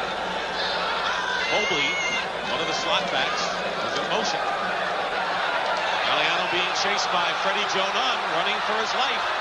Diving to the 21, good enough for a first down for the Lions. 11-yard gain, and waiting in the wings on the sideline is Barry Sanders. Signed a $9 million contract plus, the highest paid Lion in history. Wearing number 20, Billy Sims' old number. We asked him about whether he requested that number or not, and here he's coming up to Fonts. You'll hear the cheer. It'll be the next play, perhaps. First down on the 21. Galliano's been the leading rusher today for the Lions. Here is Tony Page. Flag is down, maybe holding as Page gets to the 24-yard line. A gain of a couple. It was Ken Harvey, Cardinal linebacker, on the tackle. Holding, number 65. Eric Andolsek, the left guard. By the way, the other guard is Ken Dalafor. He came in for Milichak, who was ejected. And what this penalty does, two things. It moves the Lions back, but it also keeps this guy on the bench. If If they had made a anyway half decent gain there, we might have seen Sanders. So the crowd hoping that the Lions get better field position so that Barry Sanders can make his NFL debut. You sure they're not yelling Darryl, Darryl? Are we in Boston? Are they yelling at Darryl Strawberry again? Or Darryl Rogers, the former coach here. I don't think they're saying that. First down and 20. Back to the 11.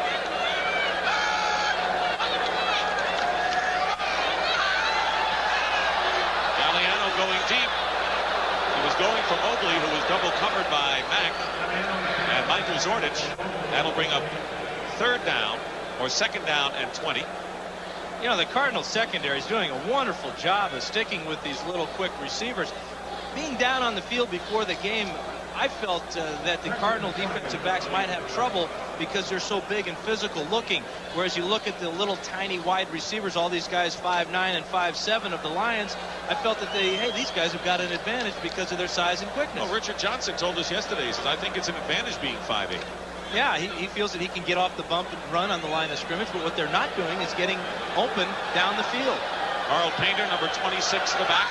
There's the stretch from the end zone on second down and 1 million, and Painter picks up a couple. So it'll be third and long. We came very close to seeing Barry Sanders come in the field, but there was a penalty, and he has to now wait a while. Cardinal defensive unit with Harvey in there as a pass rusher along with Nunn. They've improved that department. Their linebackers are superb with all number ones, and the problem has always been the cornerbacks, and Galliano obviously trying to take advantage of that today, but Carter and Cedric Mack have played well. Well, and the pressure that the Cardinals are giving Galliano is really good pressure. They're not letting him get outside. The defensive ends are getting up the field and containing him. Third and 17. Galliano has thrown 6 straight incompletions. He has that to Mel Gray. Needs some open room. Gets by McDonald. Mel Gray, first down and more. 30-yard gain. And Mel Gray made it happen himself. Roland Mitchell on the stop. This is a look from the end zone. Now, Mel Gray is a great kick returner and a great punt returner. This is that type of ability being shown here. He's going completely away from the flow and uses great speed to outrun the cornerback and get down and get that first down. And now, again, we hear the Barry cheer. I wouldn't be surprised if he's not in there real soon. Well, they're out of jail there as far as the field position is concerned. The first down on the Lion 44. Be coming in real soon. Galliano's pass. Incomplete, intended for Johnson. And you'll hear the eruption. There it is.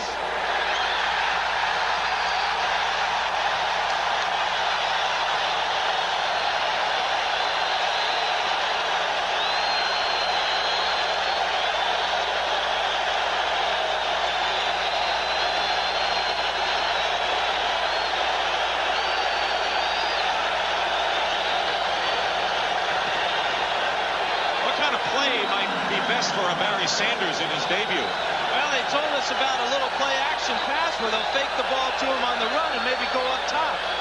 Let's see. Second and 10 on the 44. But again, the 30-second clock ran down and almost ran out before Galliano was forced to call a timeout. A timeout call. So Barry Sanders just wants to run one play. That's all. Then he'll go from there. They stunned USC. Now they'll try to topple Colorado. The season premiere of college football on CBS Sports next Saturday. Lions have used a timeout, but Barry Sanders would like to duplicate what his namesake Deion Sanders did in his first NFL appearance. A 68-yard punt return for a touchdown, and here he is. Second and 10. Lions on their 44. Cardinals lead 6-3. There's the play action. Galliano. And we're going to have a flag now. Jason Phillips was interfered with. Michael Zordich, and it'll be first down. You called it.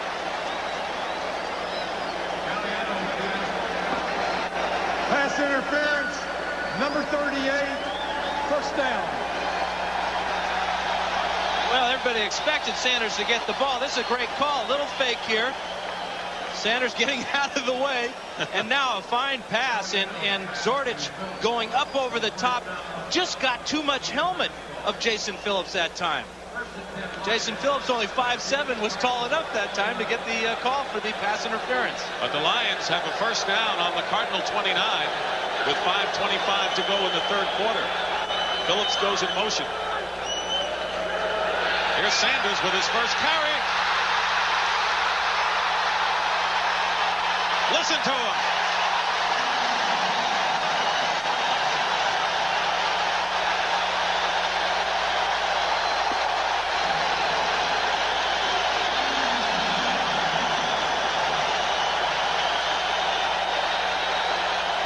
Well, you talk about restoring the roar. Barry Sanders does it in one carry, 18-yarder. And if he isn't running backwards when he makes contact, he may go into the end zone. Watch this. Roland Mitchell grabs him with his back turned. And that 18-yard run is the longest of the game. First and 10, just beyond the 10-yard line. Sanders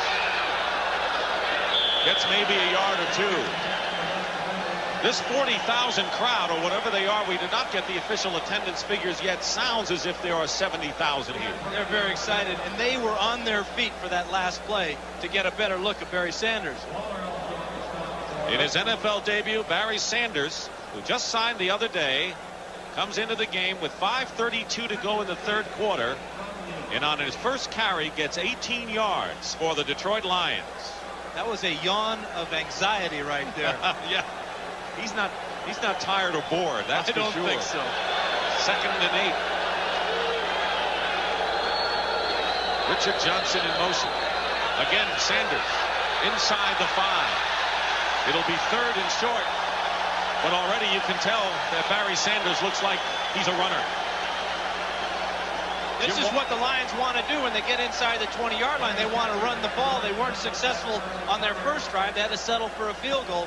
But now they've got a back that they feel can get him in that end zone. And look how all of them just hit his helmet. They're giving him all the encouragement in the world. I mean, he spent yesterday after practice with Dave Levy going over the plays, going over the film. They can still get a first down without scoring on 3rd and 3. Sanders. Touchdown.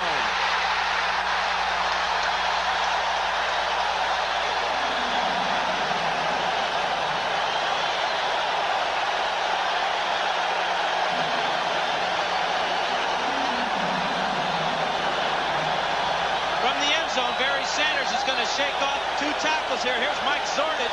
He's no match, and now he's into the end zone. 4 carries in a row, and Sanders is in for his first touchdown. This is just beautiful to watch. Great power there. And now he knows exactly how to get into that pay dirt. It has been years since the Detroit crowd has been this excited about the Lions, and Barry Sanders has given them a shot in the arm. It is 9-6. Eddie Murray, out of Jim Arnold's hold, will try to give the Lions a 10-6 lead. He does. Barry Sanders averaged 7 yards a carry, and William Clay Ford applauds with the rest of the throng and stands with them as well.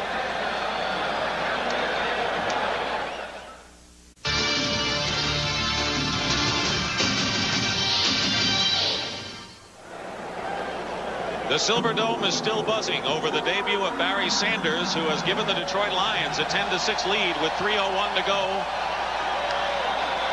in the third quarter. A 3-yard touchdown run on his first series. Bob Galliano, the quarterback, who engineered it. The kickoff by Murray. Back deep is Jones and Sikahema.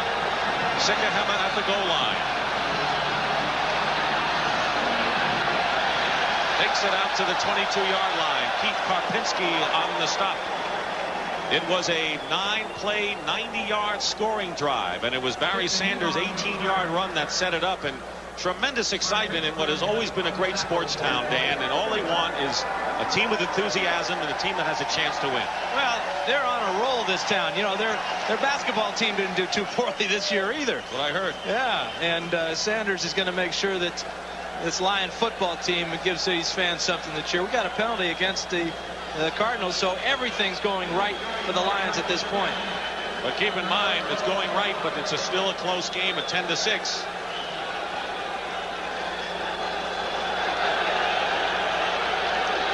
First down at the 12. Ron Wolfley has been at fullback. Earl Farrell was injured in the first half. Stump Mitchell runs into his own man, and a loss back to the 9. Jerry Holmes. During our timeout, Wayne Fonts came over to talk to his rookie Barry Sanders. Mitchell on the run. Stopped by Jerry Holmes. Encouraging him, telling him what he might do, and of course, as we said before the game, they were going to use him if the game were close, and they couldn't have put him in at a better time. Well, and Fonts is a motivational type of coach. He knows what he wants to do with his football team, and he gave his team and this crowd a great lift by putting Sanders in the game during that drive. 6 defensive backs in for the Lions on 2nd and 13. Hogaboom. J.T. Smith. Smith tackled at the 19-yard line. Will bring up 3rd and about 4. The one thing that Gene Stallings told us last night, he says the problem will be, can we come from behind? We knew that when we had Neil Lomax, we were able to do it. Not so sure about Gary Hogaboom, so a lot of questions could be answered now. Well, they are behind, and the great thing about Lomax was that ability. It's an intangible type of thing that you get from a lot of experience. Hogaboom has been in and out, mostly out, as a quarterback in this league. 3rd down and 2.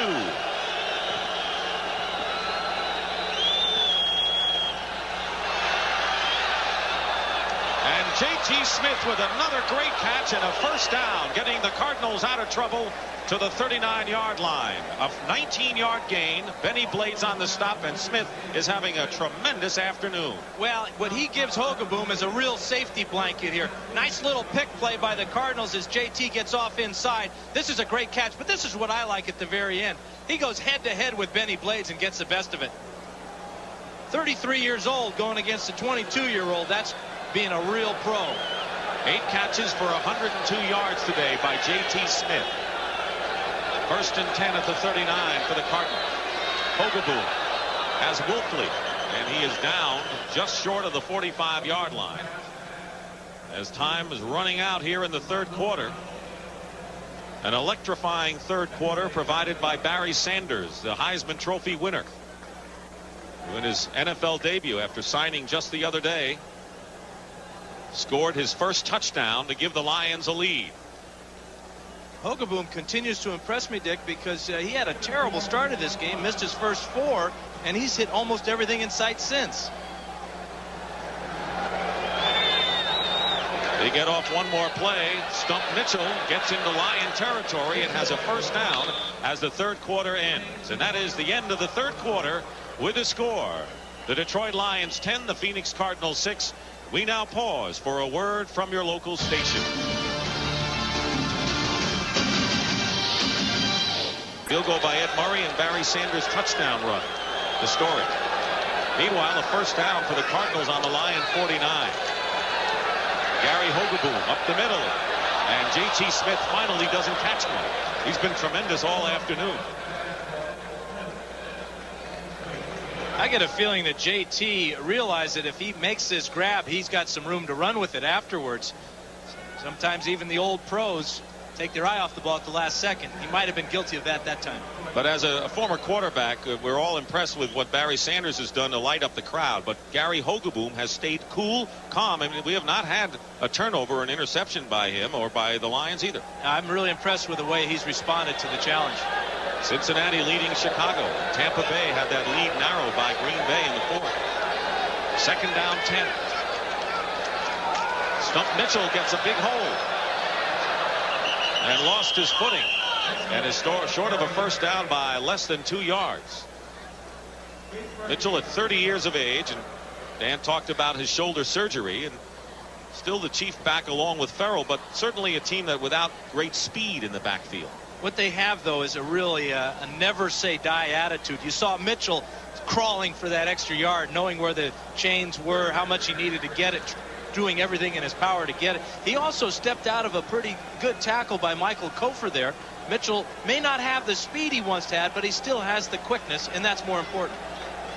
No one really criticizes the Cardinal offense generally. Pretty potent. 3rd and 3. Crowd waving the white handkerchiefs. First timeout. And a timeout called by the Cardinals. That's their first timeout, so each team has 2 timeouts remaining. And Hogaboom goes to the sidelines.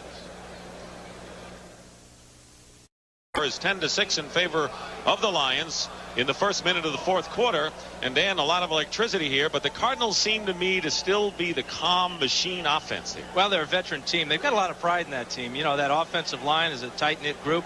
Hogaboom is really doing the job, though. But Barry Sanders did the job, and he scored on a 3-yard run, but this was his big run of the drive. First carry as an NFL player, 18 yards, might have gone farther, but he really set the tone for that scoring drive. 3rd down and 3. A couple of guys knocked down, and a few of the Cardinals not liking it very much. Derek Kennard, the center, was hit by Lawrence Pete, the rookie. Encroachment to 62. First down. You know why they call this encroachment instead of offsides? Because of the contact. And there was some contact there. Defense came across. Lawrence Pete. They called it on Curtis Green. There is Pete, who was a rookie out of Nebraska in the 5th round. Nebraska has supplied a lot of linemen in the NFL. First down and 3 following the penalty. Make it 1st and 10. 1st and 10 at the 42. Hogaboom. Awald wide open inside the 20, and a Cardinal first down. The Cardinals are moving now. James Griffin making the stop as Awald, one of the better receiving tight ends, got open. You know what I like about Awald is he catches the ball with his hands away from his body. Very much like a guy I played with who also wore number 80, Kellen Winslow. A lot of confidence in their hands. What that does is it cuts down the amount of time the ball is in the air, even by a split second. Sometimes the difference between a completion and an incompletion. That was a 19-yard gain. Cardinals on the 18 of the Lions, first down. Mitchell with a little hesitation fights his way to the 15. And Dennis Gibson making the stop for the Lions. And by the way, we saw Awald, who had injured ribs. They thought that he was going to wear a flak jacket, does not have one on. Tough guy. Tight ends got to be tough. They got a lot of different jobs they got to do out there. They got to block against these big linebackers like Kofer, and they got to go down the field and make catches. And Awald, as you said, Dick, is one of the best in the league, and it's only his 3rd year. And they're well stocked with Jay Novacek backing him up, and they have a rookie, Walter Reeves, who's impressive out of Auburn. So 3 tight ends now for the Cardinals. 2nd down and 7. Hogaboom. And no flag, incomplete. Pass was intended for Roy Green. And it was Griffin defending on the play. We're going to see a little bit of contact here from Griffin and Green, but this ball is uncatchable. So ruled by the referee, or it was incidental contact. Both men just got tangled up there. And that's why that one was incomplete. And of course the rule is, and a lot of people always complain and may not understand it, but if the defensive man is going for the ball, you can have that contact. He's got as much right as the offensive player to the ball. 3rd down and 7 on the 15. Hogaboom gets a rush. Green is there. He's got it. Touchdown, Cardinals. And Gary Hogaboom really showed the Phoenix fans and his teammates something in the face of a big rush. He found Roy Green, who beat his man for the touchdown. It was Jerry Woods defending on the play. Great job of knowing the blitz is coming by the 2 safeties right up the middle. Wolfley picks up 1, but James Griffin is free on the quarterback.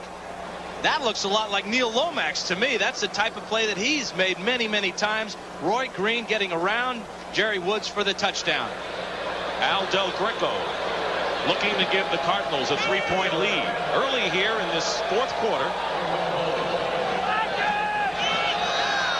Holding is Hogaboom. The kick is good, and it's now 13-10 in favor of the Phoenix Cardinals. Roy Green has made a living out of catching the big one.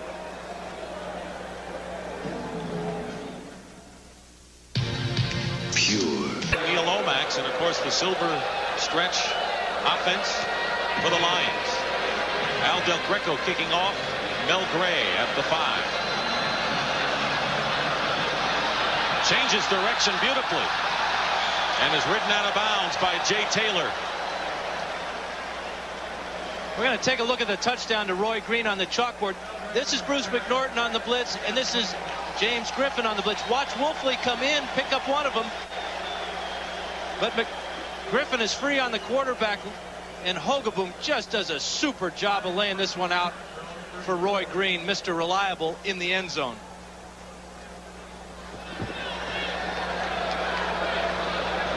There's Roy Green with a 15-yard touchdown reception. Both Green and Smith over 30 years of age and still great threats as wideouts for the Cardinals.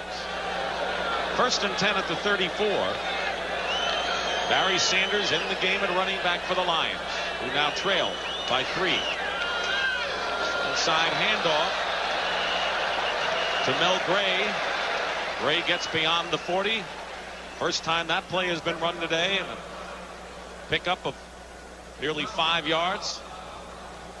Once a fellow like Gray and Sanders gets comfortable with this offense, with their ability to run with the ball in the open field, there's going to be a lot of excitement generated by this run and shoot. Bob Galliano is going to be getting married soon. This is a big time for him, with a chance to lead the Lions. 2nd down and 4 at the 41 of the line. Sanders. Here he goes. And pushed out of bounds by Mack. 26 yards that time for Barry Sanders. Cardinals have done a great job of stopping the run up in the middle, but they haven't faced this type of speed. Sanders wanted to go inside, bounces it out to the outside. There's no contain, and then watch his speed getting down the sidelines. This tells me that he did a great job of preparing himself physically for this season. I mean, he's been out of camp, only has had one practice in a mini camp back a couple months ago. He looks in great shape. He has averaged 11 yards per carry in his first game, first time in pads. Tony Page replaces him in the backfield. 1st and 10 on the Cardinal 34. Galliano completes to Robert Clark. Clark inside the 25 has another first down. Defending was Carl Carter and Jay Taylor. You know, they wanted to set up the run with the pass. That's the premise for this run and shoot. But what they're doing today is very traditional football. They're running the ball well first, and now Galliano's completing a couple of passes. Which is what's interesting about the formation, because you think they're going to throw to set up the run, and they go the traditional way, but you still have those 2 wideouts and the 2 slot men. And it's still superior personnel that makes the difference, and that's Barry Sanders. 1st and 10 at the 23.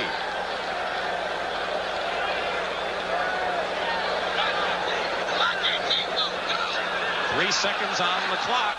They better hurry. And he just got it off in time. The pitch to Page. Inside the 20. Inside the 10. Another Lion first down. It was Carl Carter and Tim McDonald that time. 14 more yards. Now this is an audible by Galliano. He sent about 4 guys in motion. This is just the old option play. Takes a great lick from Freddie Joe Nunn, but then it's all Tony Page stepping up inside and taking this ball down inside the 10. Great audible call, though, by Galliano that time. Saw the weakness in the defense and got the right play call. 3 straight first downs by the Lions.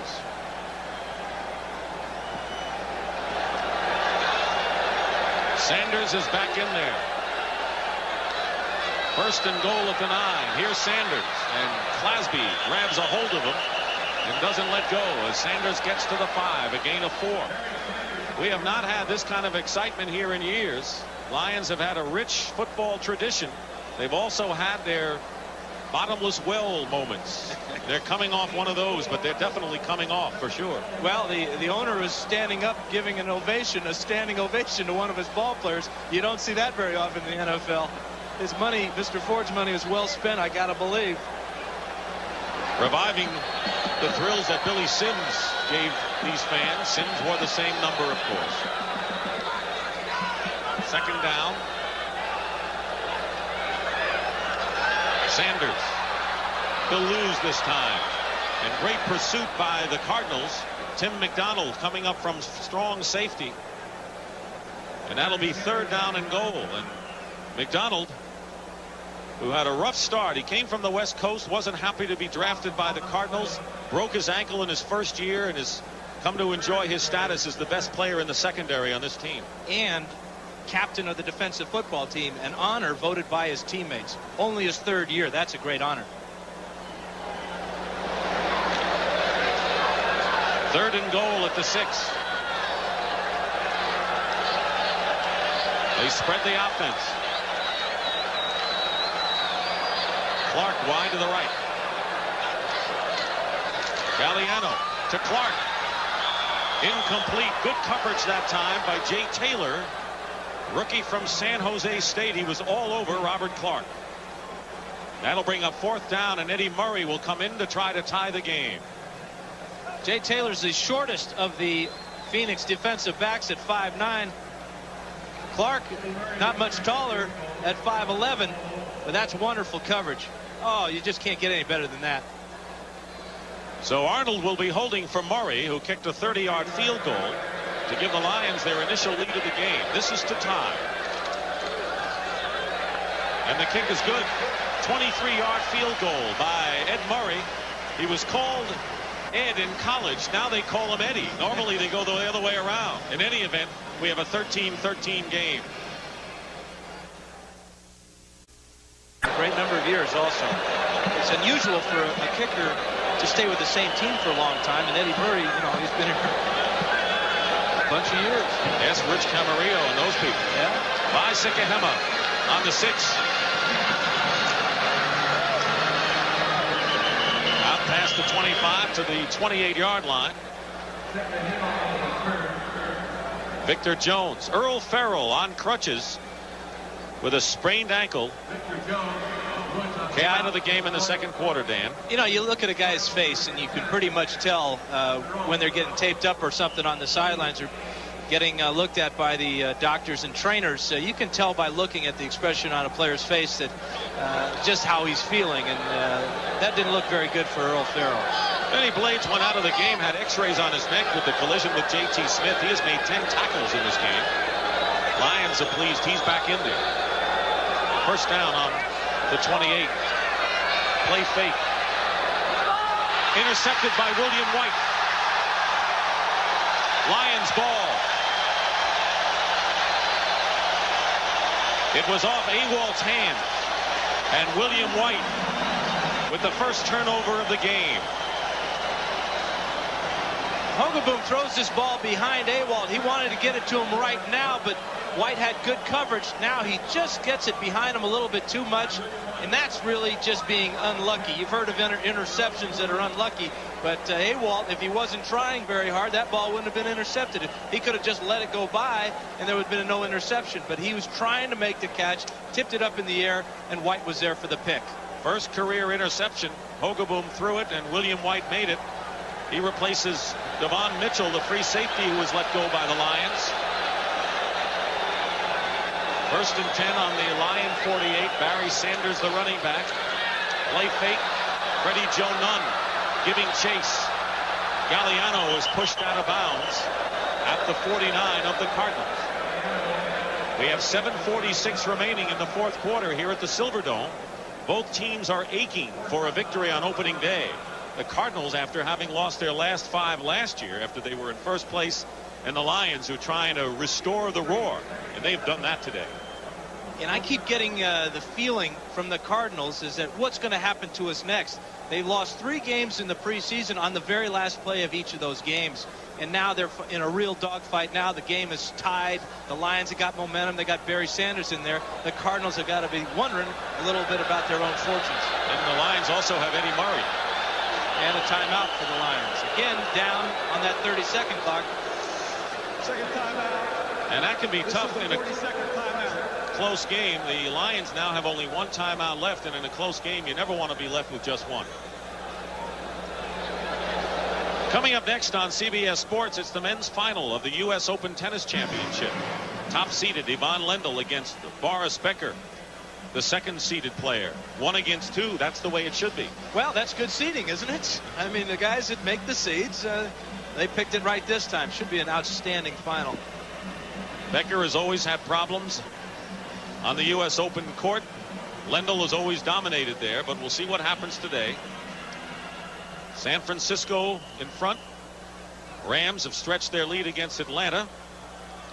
Cincinnati and Chicago, anyone's game in the 3rd quarter at Soldier Field, and a close one in Lambeau Field. A lot of good games so far today. A lot of excitement around the league.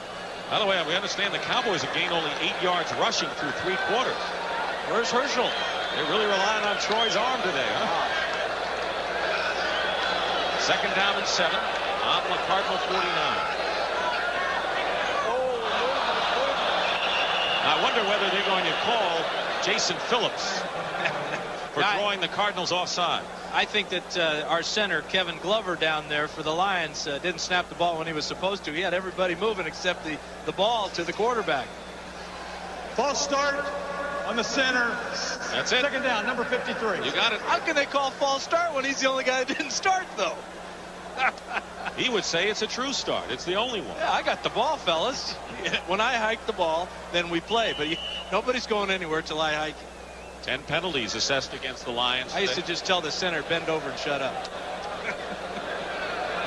Well, you could do it. You backed it up. Sometimes. 2nd down, 12 now. Back to the 46 of the Lions. Barry Sanders.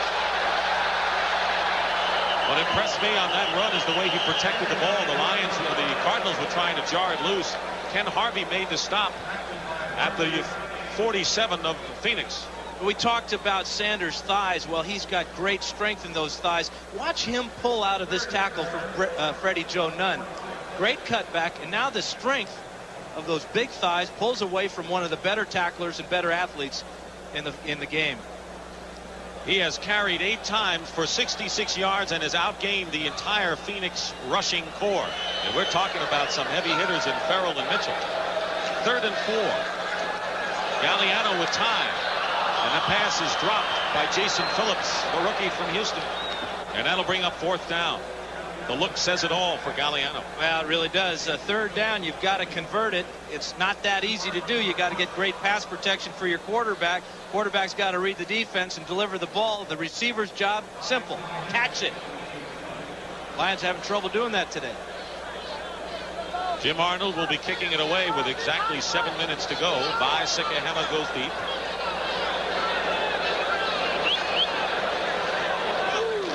Here's Jim Arnold.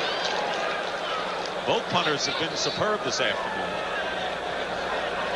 Camarillo in his debut with the Cardinals. And Arnold. Good kick, high kick. That's what he wanted.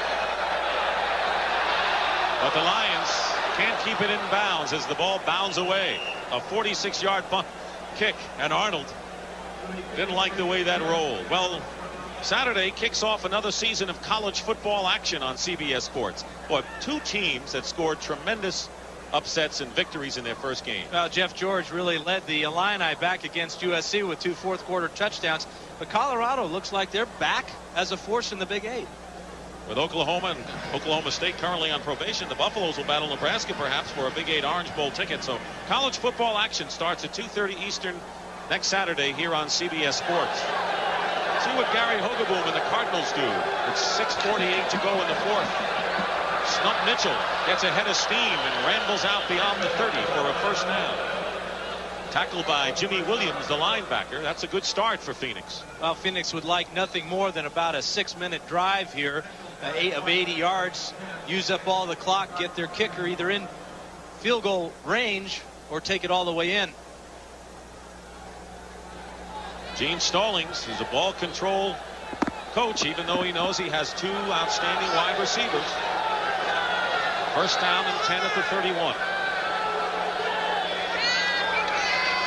Mitchell again, and he powers out for 5 more yards to the 36-yard line. That time it was Keith Ferguson, the defensive end. What Stallings has done is he's told the offensive line, hey, listen, I'm going to trust you guys to win this ball game for us right now. We're not going to do anything fancy. We may throw a few possession type of passes, but it's up to you guys on first down to get me 5 or 6 yards. And they're running left behind Todd Pete and Luis Sharp. Second down and 5 at the 36.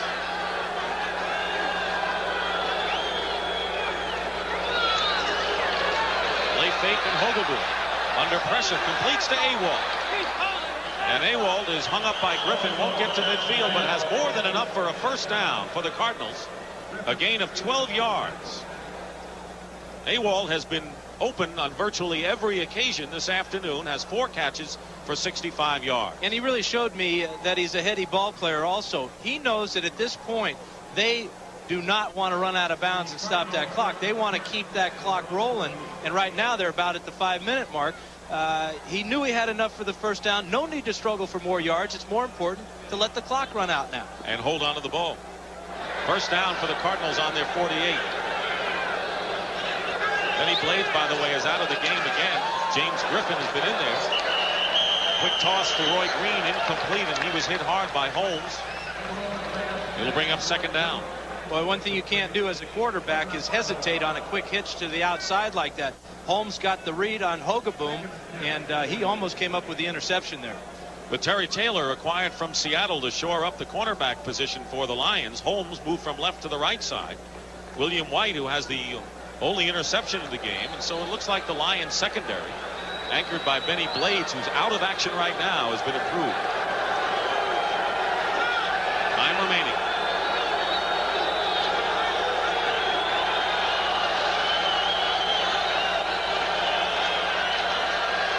Hogaboom, Roy Green dropped it. He looked like one of the Lion receivers there, one of the young ones. Now it appears that Hogaboom may have thrown this ball into coverage, but it was right on the money. The receiver, of course, has got to make this grab. It's a double zone to this side, but Green did a nice job of getting inside, and Hogaboom throws a wonderful pass. That should have been caught.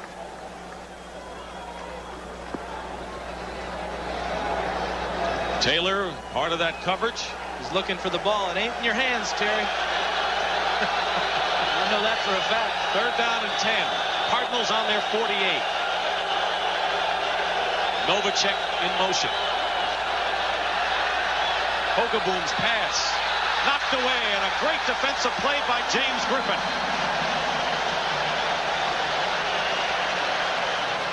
James Griffin broke it open. And Hogaboom had his man. Ernie Jones, the intended receiver, and that'll bring up fourth down. Defensive backs must run in the Griffin family. James's brother is Don for the 49ers, so we've got some talented brothers there in that family. Rich Camarillo will kick for the 4th time. Mel Gray goes deep for the Lions.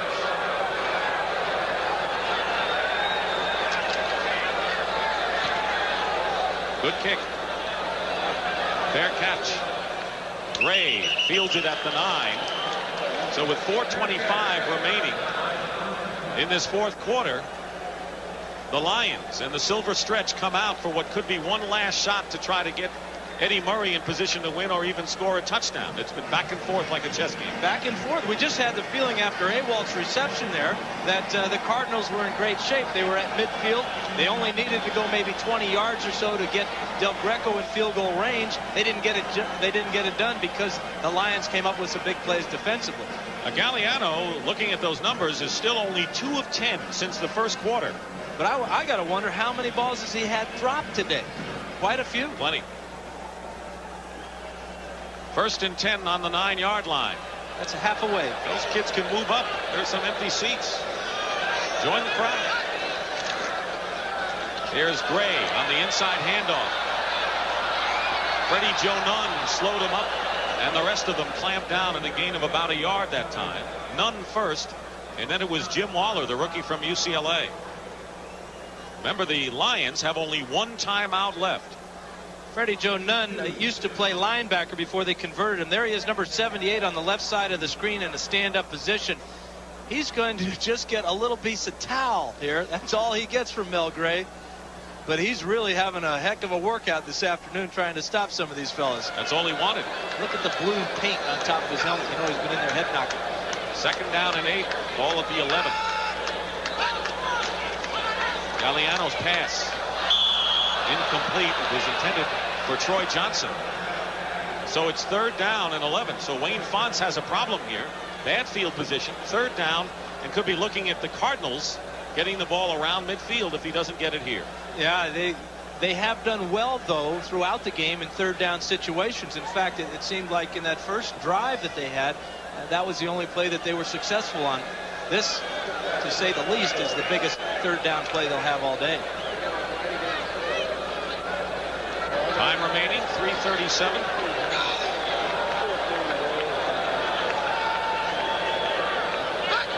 Harvey is showing blitz.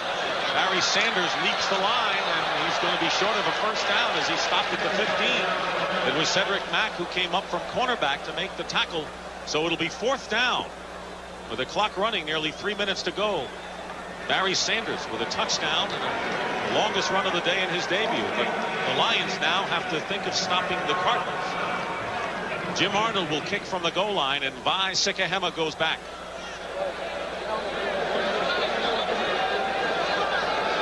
Arnold was, well, look at the numbers. 52-yard average. Only 2 punts. No, he's had more than 2. We'll check it. There's another beauty. Fair catch called for by Sikahema at the 45 of Phoenix, but it's good field position. Another great kick by Jim Arnold. 13-13 in the 4th quarter. The Cardinals looking to win it here with 2:45 remaining, and they have 2 timeouts remaining. We'll bring you up to date on other scores around the league, and this is the first weekend of the NFL season. What a game there. You got to wonder about the Dallas Cowboys under their new coach. Still looking for their first score. San Francisco, the defending champions. That was a tough opener against the Colts, and it's still up for grabs. Meanwhile, it's 1st down for the Cardinals on their 45. Pitch to Stump Mitchell. Stop for no gain. Well, both teams have become real conservative in this 4th quarter now. Not willing to throw the ball down the field. Looking for field position. Looking to work on that clock now. 2nd down and 10. Ogaboom's going to milk every bit of this 30-second clock now. In fact, he's going to let it run down to the 2-minute warning. Nothing more than Gary Hogaboom with his college friends would like today than to engineer a victory in his first start with the Cardinals. He's a native of Grand Rapids, Michigan. Went to Central Michigan before he was drafted by the Dallas Cowboys. And the 2-minute warning. And there's the section where the Hogaboom crowd is hoping he can pull out a victory. The 45-yard line, their own 45. Keep in mind that Al Del Greco's career long field goal, 51 yards. So you would have to figure he needs 21 yards to set that situation up. And he hasn't done very well this preseason. 0 for 3 from 40 yards and longer. He's 2 for 2 today, but they were short ones. 2nd down and 10 at the 45. Hogaboom completes to Smith to midfield. It'll create a 3rd and 5 now. The other problem facing the Lions at this time, if they do get the ball back, and when they get the ball back, they will only have 1 timeout to work with. Gary Hogeboom, we talked to his dad yesterday when we went over to the Cardinals hotel. Well, we saw all the fans in the stands. He's the first guy I've ever heard of getting a standing ovation in a hotel lobby. There were that many people waiting for him when he got to the hotel yesterday. That's right. We had to run out of our room to see. 3rd down and 4. Big play. Hogeboom completes it to J.T. Smith, and a first down for the Cardinals to the Lion 35. A big pass on 3rd down. Dennis Gibson on the stop. The clock will run down to a minute to go, and J.T. Smith with a 15-yard gain, having a brilliant opening contest of the year with 10 catches for 121 yards. And Wayne Fonts told us that he wasn't worried about J.T. Smith beating him because he's going to get his receptions. Well, I got news for Coach Fonts. Right now, J.T. Smith is the guy responsible for the situation we're in now. 1st and 10 on the 35. Stump Mitchell gets a couple. And it was Jimmy Williams who got him from behind. Now with 29 seconds to go, the Cardinals will use one of their 2 remaining timeouts. They got some talking to do on that sidelines. We've got to get a little bit closer, they got to be telling themselves. They got to get Del Greco comfortably another 10 yards or so. Right now it would be a 50-yard attempt, and we told you that his longest in history was 51, but you don't want to just play it through as long as you'd like to give him a little bit better opportunity here. Yeah, you don't want to hit that 2-iron to the green. You want to, take the wedge out or something. Give me a chip shot. There is Del Greco, who is working with Camarillo. Hogeboom has been his holder throughout this afternoon, and for Wayne Fonts, he'd like to keep the Cardinals right where they're at. Now it's fingernail time for Wayne Fonts. He knows that the clock is against him, that it's up to his defense, the defense he was once the coordinator of, to stop the Cardinals. It was a field goal battle at the half, 6-3 in favor of the Cardinals. Barry Sanders scored a touchdown to give the Lions a 10-6 lead. And then Roy Green on a 15-yard touchdown reception gave Phoenix a 3-point lead before Eddie Murray tied it up, and that's where we're at. 2nd down and 8 on the Lion 33. Hogeboom under some pressure, completes to Wilkley out of the backfield. He stays in bounds, and Wilkley gets inside the 15 and close to the 10-yard line. The stop made by Jerry Holmes, and a big play there by Hogeboom. Found the man out of the backfield for 22 yards. Well, they went from the 2-iron to the wedge. They're in great shape now. William White, number 35, comes within a fingernail of knocking this ball down, but Wolfley makes the grab, stays in bounds, and gets as much as he can, covers up the ball, and now the Cards are in great shape. A timeout has been called by Phoenix, and it's a 40-second injury timeout, and it's a charge timeout in the last 2 minutes. Is that right? I believe so. Yes, it is.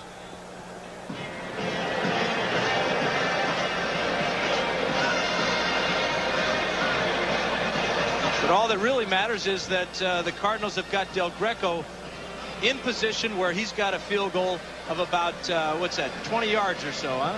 Maybe 30. Well, he has kicked 2 today from 29 and 23 yards. There's Gene Stallings, protege of Tom Landry at Dallas. His buddy Landry is gone from the scene now. Nothing fancy, that's for sure. It'll be 1st and 10.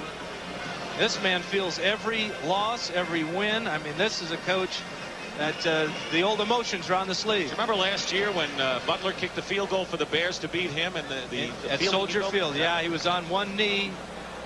Head sinks into his hands. He's got that sinking feeling right now as Del Greco's going for the winner. 28-yard attempt. Hogeboom will hold. 17 seconds to go. And now Hogeboom is running in, yelling for time. A delay of the game penalty.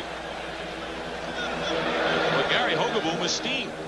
Well, I'm not sure that they gave him enough warning that the clock was running down, or that the clock was started when he at the proper time. But this changes things a bit. This moves it back 5 yards.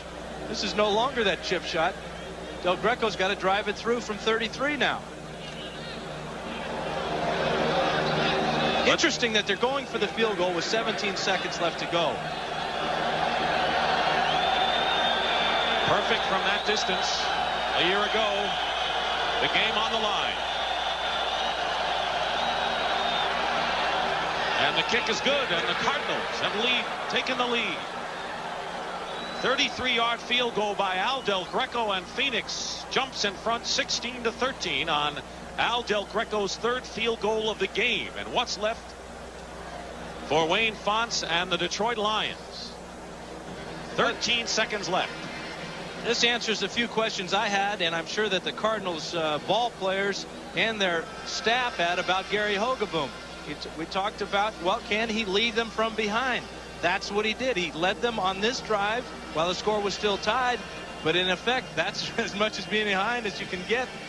And it's down in position for the winning field goal. Great pass to Wolfley. Hogeboom had an outstanding day. And you know what? He didn't play. He played within himself. He didn't try to extend, even though he has some wide receivers. It was a very controlled offensive attack by Hogeboom, and you have to execute. Here is the field goal that gives the Cardinals the lead. Good snap, perfect hold by Hogeboom, and Del Greco drives it through, and he made his coach a very happy man. Gene Stallings, and he can talk all he wants about who cares about last year's 5-game losing streak at the end. Everyone thinks about it and knows about it, and nothing will erase it better than a victory here in this opener. And the only time he ever thought about it is when people like us have kept reminding him of it. Just 5 times yesterday. They may be 1-0 now. Del Greco will kick off, and Mel Gray, who's dangerous, will be back for the Lions.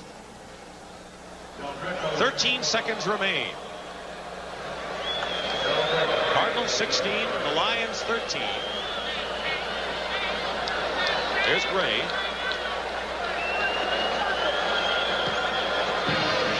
Well, he's going to give a chance. This is going to be Woods at the 7. Fumbles. Cardinals may have it. They do. Fumble. And the Phoenix Cardinals have recovered at the 21-yard line as Jerry Woods, rookie from Northern Michigan, fumbles the kickoff. And the hit made by Eric Hill, the #1 pick by the Cardinals. And that is all she wrote. And for the Phoenix Cardinals, a hard, tough victory, but it'll be a victory on the road. And coming up next, it'll be Yvonne Lendl and Boris Becker in the men's final of the U.S. Open. 8 seconds remain, and they'll just run it out. And Dan, the Lions have restored the roar. Barry Sanders is going to bring people back to this place for sure. Yes, he has. And this was a hard-fought victory for the Phoenix Cardinals. But it's a victory in a tough division, well earned. And Gary Hogeboom, a star today. He really was. He performed when he had to, brought the Cardinals to a point where they won the game. Well, he did it in front of the home folks. Not quite perhaps in Grand Rapids, but he did it. Barry Sanders with a sterling debut, but it's the Phoenix Cardinals who defeat the Detroit Lions 16-3.